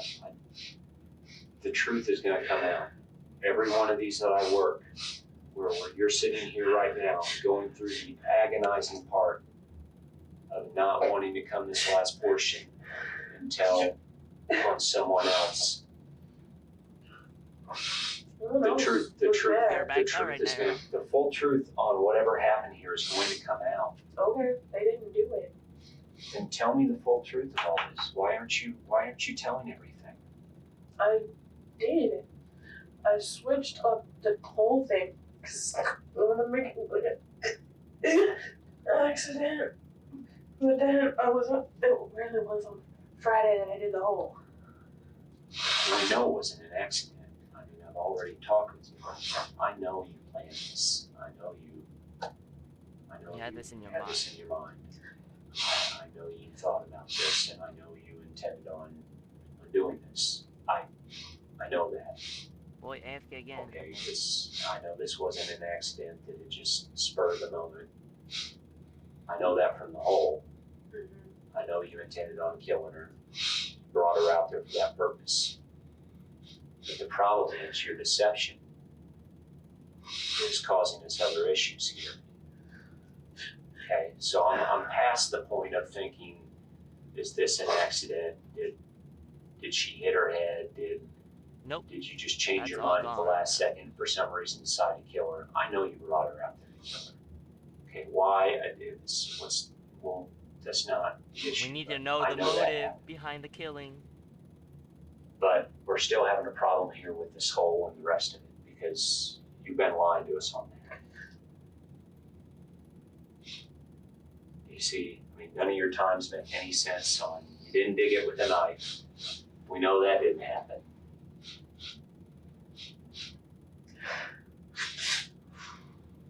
It was Friday with the shovel. When on Friday? Shovel. I'm not sure exactly. This is where we see the shift from the lesser charge of involuntary manslaughter, a crime of passion, to that of a premeditated murder. It's clear Alyssa planned her crime from beginning to end. Yep. She planned to lure Elizabeth into the woods to play and to dig a grave a few days before she killed her. There were signs leading up to the murder that either people didn't pay attention to, wrote off as someone just seeking attention, or it was entirely possible that they didn't think anything was wrong. Alyssa seemed to live a double life. At school, she had friends and pulled good grades, never letting them fall below a B average. Damn. Her teacher said she was a smart kid and never had any behavioral issues in school. Her social media presence showed an entirely different Alyssa. Her YouTube bio listed her hobbies as cutting and killing people. Her Twitter page gave an insight into some of Alyssa's more concerning thoughts, as she often wrote about depression, addiction, and terror. Welcome In back, particular, Nightmare. one tweet read, "All I want in life is a reason for all this pain." These types of comments weren't at all unusual for Alyssa. Case documents show that one of Alyssa's friends was interviewed by police. They said that over the last couple of years, Alyssa had said to them, "I wonder what it would feel like to kill someone." Oh, shit. According to her friend, Alyssa would even talk about what would happen if she did kill someone, speculating about whether or not she would get caught. Damn, she's fucking and how scary, exactly bro. she would kill That someone. eyes and shit like The that. friend Damn, bro. thought she was joking. She'd even said something similar to her boyfriend.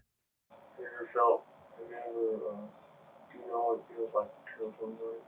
She asked you that? What'd you say? No. What else you say? That was it. That was it. We just started watching that movie. Oh. I didn't even think anything about it. That wasn't on my mind. She didn't even think about when somebody asks you, do you know what it feels like to kill somebody? You don't think that's odd. No. That's just something you have normal conversation with somebody about. That gets brought up in just normal conversation. That's happened to you a lot. She's emo, and emos think about that kind of stuff. She's what? She's emo, so emos think about that kind of stuff. What's emo? People who like to cut themselves and stuff like that, so. And think dark things. Okay. But I didn't know that she was actually capable of But then on either Wednesday, October 21st, or Thursday, October 22nd, Alyssa called her friend. Depending on which day it actually was, it was either the day she killed Elizabeth or the following day. Alyssa told the friend that she had done something really bad. The friend asked her if she knew about the little girl that was missing, and Alyssa told her yes, but asked why she was asking. Alyssa repeated over and over to the friend that it was all supposed to be a game. There were videos on her YouTube channel that involved doing dangerous things like touching a live electric fence around her grandparents' horse paddock. She forced her twin brothers to touch it and edited the video to say, right before the boys touched the fence, "This is where it gets good, where my brothers get hurt." Experts say that all of this, along with her other behaviors, indicate that Alyssa had a sadistic need to hurt others. Damn, this shit is and got scary, a lot of pleasure bro. from it, even experiencing a release of all the she painful looks emotions she held deep disgusting, inside and she her. looks scary as hell, bro. Alyssa She about to didn't give me just try to nightmares. hurt Okay. others, as she often directed the need to inflict pain on herself. Cut me physical, At I a feel young what's age, inside. Alyssa had started hurting herself. All of this came to a head when at 13, she attempted to take her own life. She fully recovered and spent time in a mental health facility where she was prescribed the antidepressant Prozac. She began to see several counselors during her time at the facility, and once she was released, she underwent intensive outpatient treatment. So, while she ended up She's getting definitely a help, psychopath it didn't really help her. and a sociopath. Back in the interrogation room, Sergeant Rice is trying to get Alyssa to empathize, or at the very least sympathize with the Olton family about how they need help recovering Elizabeth's body so they can have closure. While that may be the first priority for the victim's family, it's law enforcement's priority to recover the body so a forensic autopsy can be performed to corroborate the suspect's statements and generate additional evidence for the prosecution. Toby begins to explain to Alyssa that the judicial system treats people who tell the truth differently than those that lie. This is when Alyssa finally drops the story about burning the body and tells them what she really did to Elizabeth Olton. We're going to have to talk some more about this, obviously.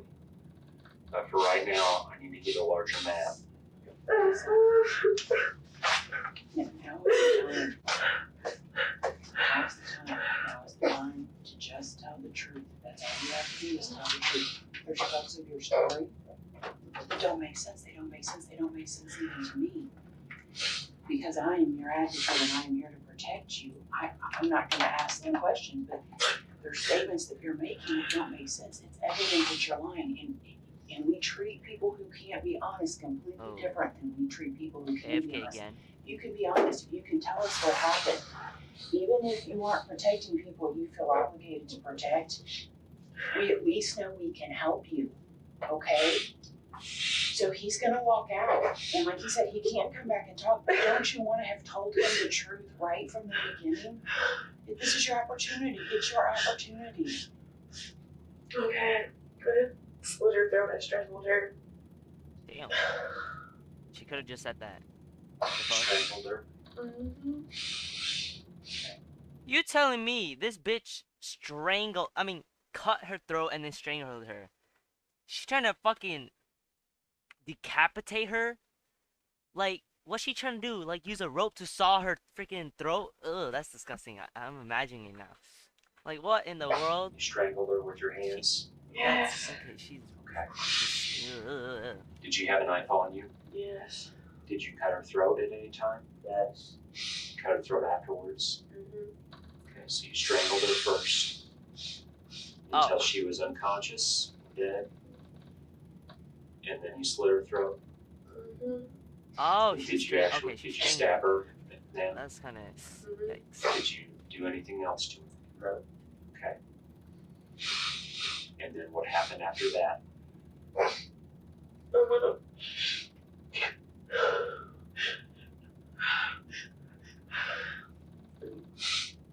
bury your body. You buried her? Yes. Is your body still out there? I think so. It's unclear why Alyssa seems so unsure that Elizabeth's body will be in the same location. The implication by Detective Rice is that Alyssa may have had help, and it's interesting to note how uncertain she is that Elizabeth will still be there. She did You didn't burn her, did you? Yeah. No. Yeah, I knew you did. Still out there at the same spot? I believe so. Oh my god. Someone definitely helped her. Finally, the truth. She strangled her, stabbed her, slit her throat, and then buried the body in the hole she dug on Friday. Interestingly, the specific hole that has been in question the entire interrogation was never used as the gravesite of Elizabeth Olton. Did the hole that I saw that you pointed out, what was that about? That was gonna be a grave. Grave, but then... Okay. Who's grave? Didn't do it. You didn't do it. Why? What was... I couldn't dig that far. It was Okay. How deep did you dig the grave that she's in? It's not that deep. Okay. Will you be able to point out on a map or take us to where she's at? Mm-hmm. Okay. You didn't burn her, did you? No. Did you bring a shovel with you? No. How did you dig the hole? I had already dug it. Okay. When did you dig that hole? That one was also on Friday. Okay. So you dug the hole on Friday and had it all ready. Did you leave the shovel out there? No. Okay. So the hole was already dug on Friday, and then you brought her out there Wednesday. killed her there on Wednesday, strangled her, then cut her throat, stabbed her twice, put her in the hole, and then how'd you fill the dirt in? With my hands. With your hands. There's still something. There's still something. Toby takes this opportunity to push for any last pieces of information that Alyssa could be concealing. There's still something you're not telling. I can tell.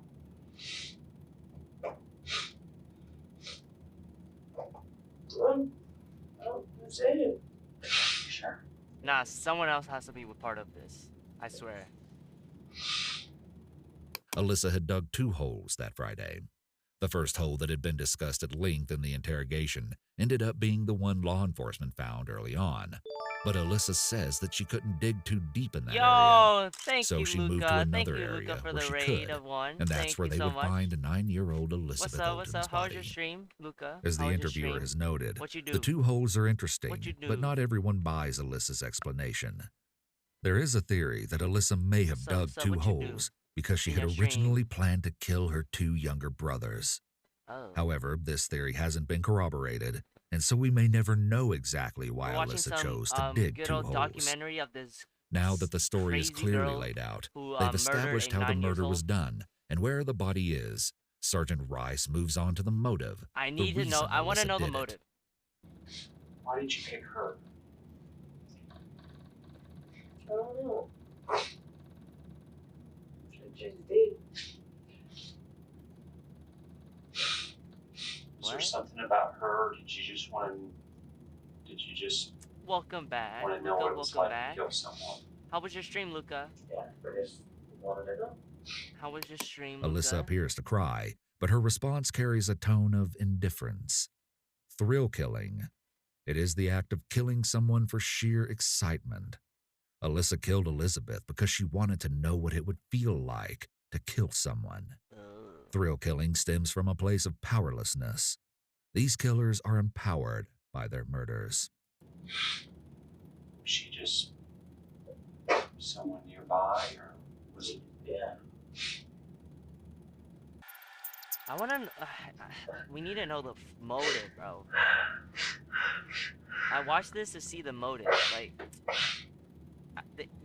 Come on, bro. She straddles the fence between She's like, emotional I don't know why I upset chose and her. I feel removedness. like choosing. She Yeah. lowers her head, holding her face in her hands. Psychopaths and sociopaths are not incapable of experiencing guilt and remorse, particularly if they have comorbid conditions like borderline personality disorder or bipolar disorder. Oh. She could regret killing Elizabeth out of remorse, but she could also regret killing her for a more selfish reason. Yeah. She knows the repercussions. It's pretty good, just vibing. Okay. Oh shit. Be right back. I want to get a nap. Do you need water? Do you need anything? She's a crazy ass bitch. Okay.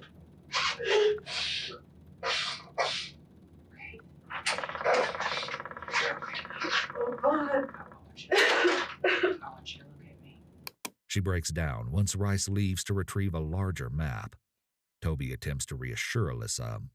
Again, we see her emotional instability. She struggles to self-regulate. Use the map. I see something. Okay, how often? Every 5 to 6 weeks, she's my psychiatrist. Do you have a counselor? Yes. Do I have a counselor? Girl. Yes. Okay. What kind of medication are you on? Prozac. Yeah. How's Prozac? Prozac is a selective serotonin reuptake inhibitor, SSRI, an antidepressant medication primarily used to treat major depressive disorder. If Alyssa has an underlying mood disorder, like bipolar disorder, she might experience increased psychotic symptoms, as disorders like these are sensitive to imbalanced levels of serotonin. Serotonin is a neurotransmitter that plays a role in modulating mood, sleep, and cognition. Specifically, antidepressants prevent the breakdown of serotonin, which may lead to an overabundance in individual systems. Psychosis looks different from individual to individual, but it can involve increased aggression, hallucinations, delusions, mania, Ugh, and that's other creepy. psychotic symptoms. That's just Psychosis scary, bro. characterized by paranoid hallucinations, delusions, and aggression may lead to violent behavior. See your wrists.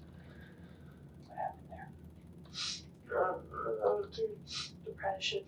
You're better. Yes. And I tried to kill myself. That's why I went to Vietnam. When was that? When I was 13, 2 years ago. Damn. I've thought about it a lot since then. How long have you lived with your grandparents? Calm down. Get your nose out there. I've lived with him since I'm about 8. Hey, were you with your mom until then? Yes. Did she take care of you? Not really. Childhood maltreatment and or neglect is a strong predictor of suicidal ideation, pathological aggression, and criminality, all of which are present in Alyssa. Oh, wow. Did she let me borrow you? I don't remember. You don't remember? Right. You don't remember anything before the age of 8? Dissociation is the separation of oneself from one's identity, memories, thoughts, and or feelings. It's associated with childhood trauma, particularly that of an emotionally abusive or neglectful nature. Dissociation is linked to post-traumatic stress disorder, dissociative disorder, mood disorders, borderline personality disorder, and more. Damn. How old are your brothers? They're 11. That's what you gotta know. Take care of your damn motherfucking kids. Yeah. You like her, huh? My sister. Sister too.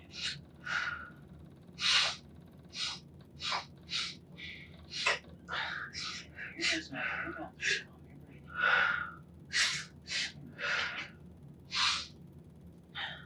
Toby is walking Alyssa through the process of grounding. Grounding is a technique, often used in therapy in crisis situations, that pulls individuals away from flashbacks or disturbing emotions into the present. She encourages Alyssa to use her breath as an anchor, a sensory tool to call attention to physical rather than emotional sensations. Killing yourself right now. Okay, well, keep an eye on you here. Okay, don't have any sharp objects in your shoes or anything like that. Oh. Okay. What we're going to do right now is kind of get some things lined up to go out there and have you point out that side where she's at. Will you be able to do that?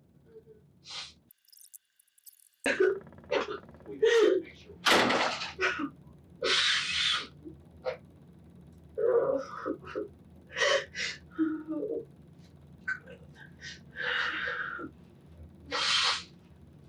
You thought she was gonna throw up.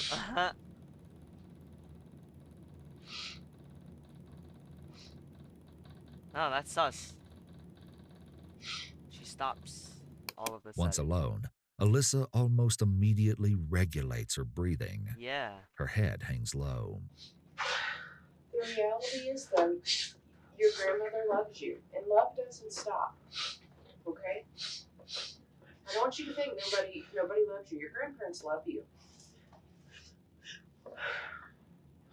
Love is unconditional. Absolutely. She loves you unconditionally. Now, she's not going to understand why this happened. And there are going to be some, you guys have, I have to sugarcoat this. You guys have some rough times ahead of you. But she's not going to stop loving you. And when you came back home, what did you do with that knife? Put it in the sink. Did you clean it? Yeah. Describe the knife to me again, please. It's kitchen knife, like that one with the black handle. Black handle. Mm-hmm. Okay. Is it just straight edge? Does it have those serrations in it? Do you know what I'm talking It's just about? straight edge. Straight edge. Okay. I'm gonna get in trouble though.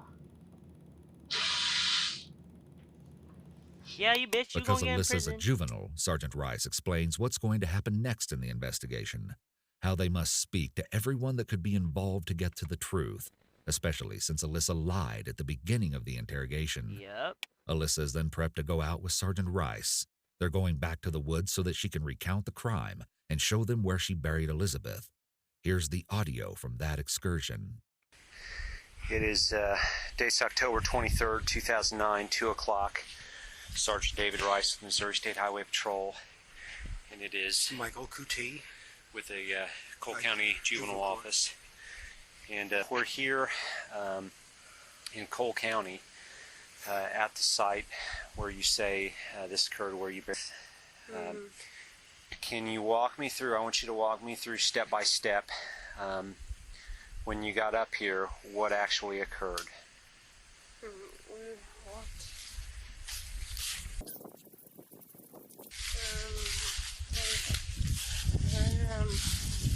Here, where everything just happened. And then I dragged her into the hole area. Okay. What happened here? I strangled her. Okay. And then cut her throat and stabbed her. Okay. When you strangled her, was she facing you? Yeah. Okay. So she was facing you, looking towards you. Mm-hmm. You strangled her. One hand? Two hands? Okay. And what happened? Did she stand up, fall to the ground? What happened? She'd fallen to the ground. Okay. Was she moving at that point? No. Okay. So she was lying on the ground. Mm-hmm. Was she face down on her No. back? She was on her back. Okay. And where was, you said earlier you had a knife. Where was your knife at that point? I put it back in my pocket. Well, like, not pocket, but like, I held it. Here, Alyssa doesn't even remember where she placed her knife during the attack. Yikes. It's unclear if she's even telling the truth still at this point, since every detail seems so muddled. Which pocket was it in? Front? It was like in back, my waist. Below in waistband. your waist? Yeah. Like, Okay. right there. Okay. Nah, And that was the freaking knife gotta that you told me about Vivian. with Come the on, black Vivian. handle that Yep. you told me earlier. Okay. And what did you do with the knife? I put it in the sink. No, when you were here, once you said she was on the ground not moving, you said, after that point, what did you do? I cut her throat and then stabbed her You cut her throat and stabbed her. Where did you stab her? in her chest area. Bye, In Vivian. her chest area? Yeah. In the front or in the back? Front. In the front. Okay. How many times? 8 times. Twice, I believe. Alyssa's story still doesn't add up. Although continually claiming she stabbed Elizabeth twice, the autopsy report revealed she was stabbed a total of 8 times in the chest. Twice. Okay. And then what happened after that? And dragged her into the hole. Dragged her into this hole over here? And buried it. Okay. And when did you dig that hole? Friday. Okay. How did you cover her up? Did you have a shovel or something here? I just used my hands. Used your hands? Okay. And this is the hole over here? She's in her... How deep is that hole? It's not very deep. Oh. Okay. All right. Okay, and I think we've talked about everything else back at the office. I just wanted to go over. Is there anything else? This all happened right about here? Mm-hmm. Are you pretty sure of that? Yeah. Okay. Did you leave anything out here that you can think of? I think she dropped a piece of gum somewhere. You did? She did. She dropped a piece of gum? Where do you think that was at? I'm not sure. It's probably Alright, I'm gonna be going on my phone because I have to go What eat. happened to her phone? And then after that, when I Pretty sure finish, it's I will come back and end the stream. In her pocket? Yes. Because So do you I think don't want her to phone leave is it in her off, pocket like, in that right hole? now. Yes. But I will be in the Okay. chat. Did you ever hear it go off? No. Alyssa claims she never heard Elizabeth's phone ring, contradicting Elizabeth's mother, who claimed she called her phone over and Yep, over again. alright. Okay. Okay, I'm going to go ahead and shut the tape off then. She used her hands to cover Elizabeth's body with leaves, dirt, and twigs. Once the body was recovered and autopsied, Elizabeth Olton was laid to rest on Wednesday, October 28, 2009. She was buried in a pink coffin and carried to the cemetery by a horse-drawn carriage. Mourners wore pink and released balloons. Elizabeth's aunt described her as the morning sun that pops out over the mountain. She was sunshine, and you couldn't help but love her. In the end, it seems some details just don't add up, and it's clear that investigators believed Alyssa had some sort of help. And along with all the inconsistencies, Dustin's explanation behind how he discovered Alyssa killed Elizabeth was strange, to say the least. On Thursday, October 22nd, the day after Elizabeth's murder, Dustin stayed home sick and claimed Alyssa skipped school to spend the day with him at his residence. His mother unexpectedly arrived home at approximately 12:30 or 1 p.m. He ushered Alyssa into a closet to hide, giving her clothes to change into for unknown reasons, and continued to check on her repeatedly while she was hiding. While Dustin's mother was getting into the shower, he claimed Alyssa suddenly confessed that she strangled, cut, and killed the girl. He then claimed he told her she had to leave, guiding her to go out the front door while his mother was in the shower. This was his last alleged communication with Alyssa. And the day after this happened, you skipped school and you're smoking pot with, right? Did you tell him about this? No. Why not? You guys you're close. Didn't you feel like you needed to tell somebody? No, that's not really the kind of thing that you tell people. Investigators also picked up on what they believed was a slip-up at the beginning of his interrogation. All that I know is what the FBI told me. What'd they tell you? They told me that she buried him and then slit her throat and stabbed her. She already had a dug hole. And then buried her. She wasn't big enough, so then they buried her again. They buried her again? I mean, yeah. Who's they? I mean, Who's they? I didn't. You're not in trouble here, okay? You're not in a lot of trouble here. I didn't mean they. You're not in a lot of trouble here, bud. It's just what I've been saying for the past couple of days. Because I just couldn't see you doing that by yourself. But obviously you just told me that there was another person involved and I can believe that. No, you told me that. Alyssa was charged with first-degree murder. Yet even though she had confessed and even led law enforcement to the very site where she killed and buried Elizabeth, she entered a not guilty plea. She was certified as an adult on November 18, 2009, due to the adult nature of her crime. The Cole County Circuit Judge assigned to the trial ruled that her crime was vicious and that the Missouri State juvenile facilities were unequipped to deal with someone who could commit such a crime. For over a year, Alyssa stuck to her plea of not guilty. The day before her trial, January 9, 2012, she withdrew her not guilty plea and agreed to plead guilty to the lesser charge of second-degree murder. Since she took the plea deal that had been presented to her, she waived her right to a jury trial, but as a condition of the deal, she needed to get up in front of the courtroom and tell the events of that fateful day. The courtroom was filled with both her family and Elizabeth's family, along with most of the St. Martin's community. Alyssa told the court what she'd done, speaking in a clear, emotionless voice. She'd strangled Elizabeth with her hands and used the kitchen knife for the rest of the attack. Nearly everyone in the courtroom already knew the details of the murder since it was well publicized in the media. However, this was the first time hearing it straight from the murderer herself. Elizabeth's mother, Patty, sobbed while Alyssa retold her daughter's murder. There were several reasons that the courts probably reduced the charges. At the time, it was a gray area whether it was legal to sentence a teenager to life without parole. The United States Supreme Court was getting ready to hear another case about two teenage murderers, and they needed to decide if life without parole was cruel and unusual punishment for people so young.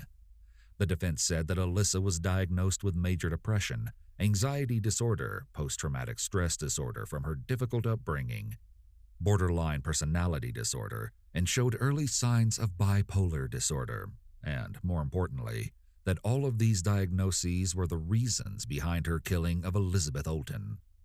Case documents reveal a police interview with a mental health professional who had worked with Alyssa for 2 years. They shared that during an annual assessment of Alyssa, only 1 month before the interview and Elizabeth's disappearance, the mental health professional had become concerned that her depression was spiraling and her delinquent behavior was increasing. Alyssa had actually called this mental health professional soon after Elizabeth went missing.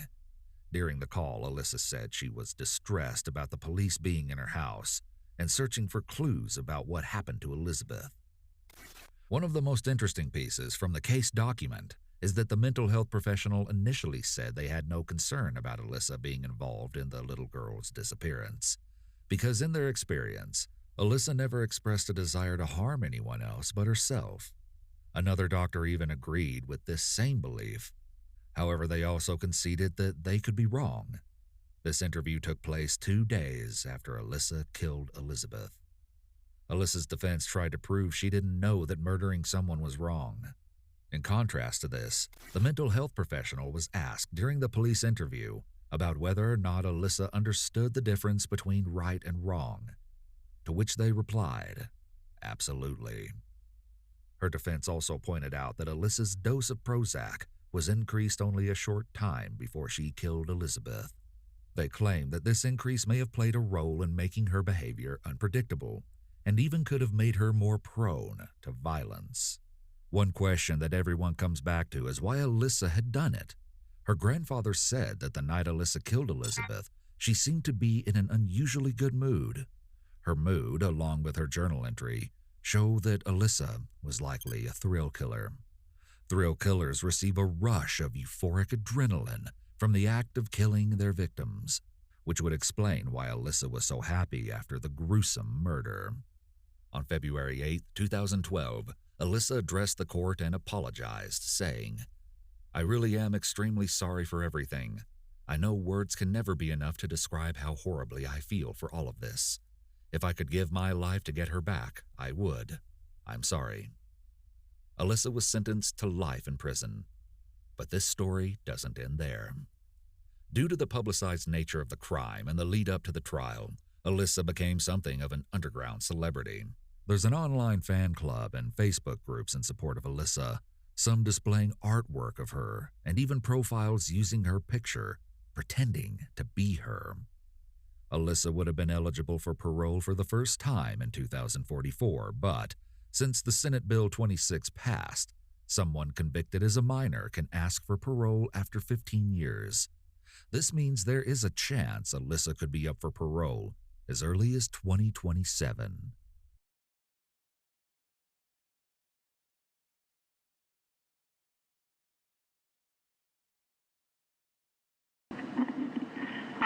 What is the address to your emergency? 5 Street Laundromat. What is it? 4th Street Laundromat.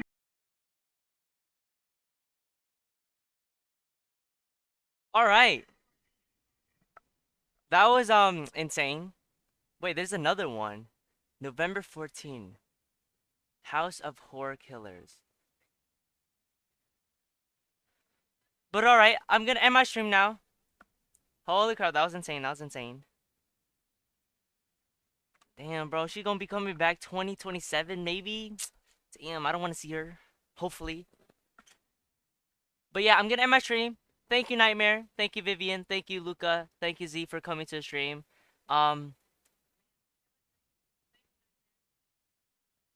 Yeah. And we could probably save this for the next time. I might probably we'll come back to this. Let me bookmark it. And we'll come back to this whenever I stream again, you know? I'll bookmark it. But yeah, thank you for watching, and I will see you guys the next time I stream. Yeah, peace out. Bye, Nightmare. Bye Nightmare. Have a wonderful night. Peace out. Bye. Wait, hold up.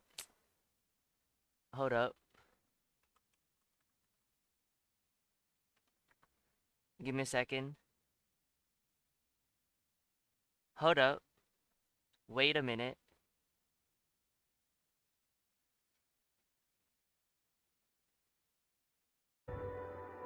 Yeah, I'm good. Alright.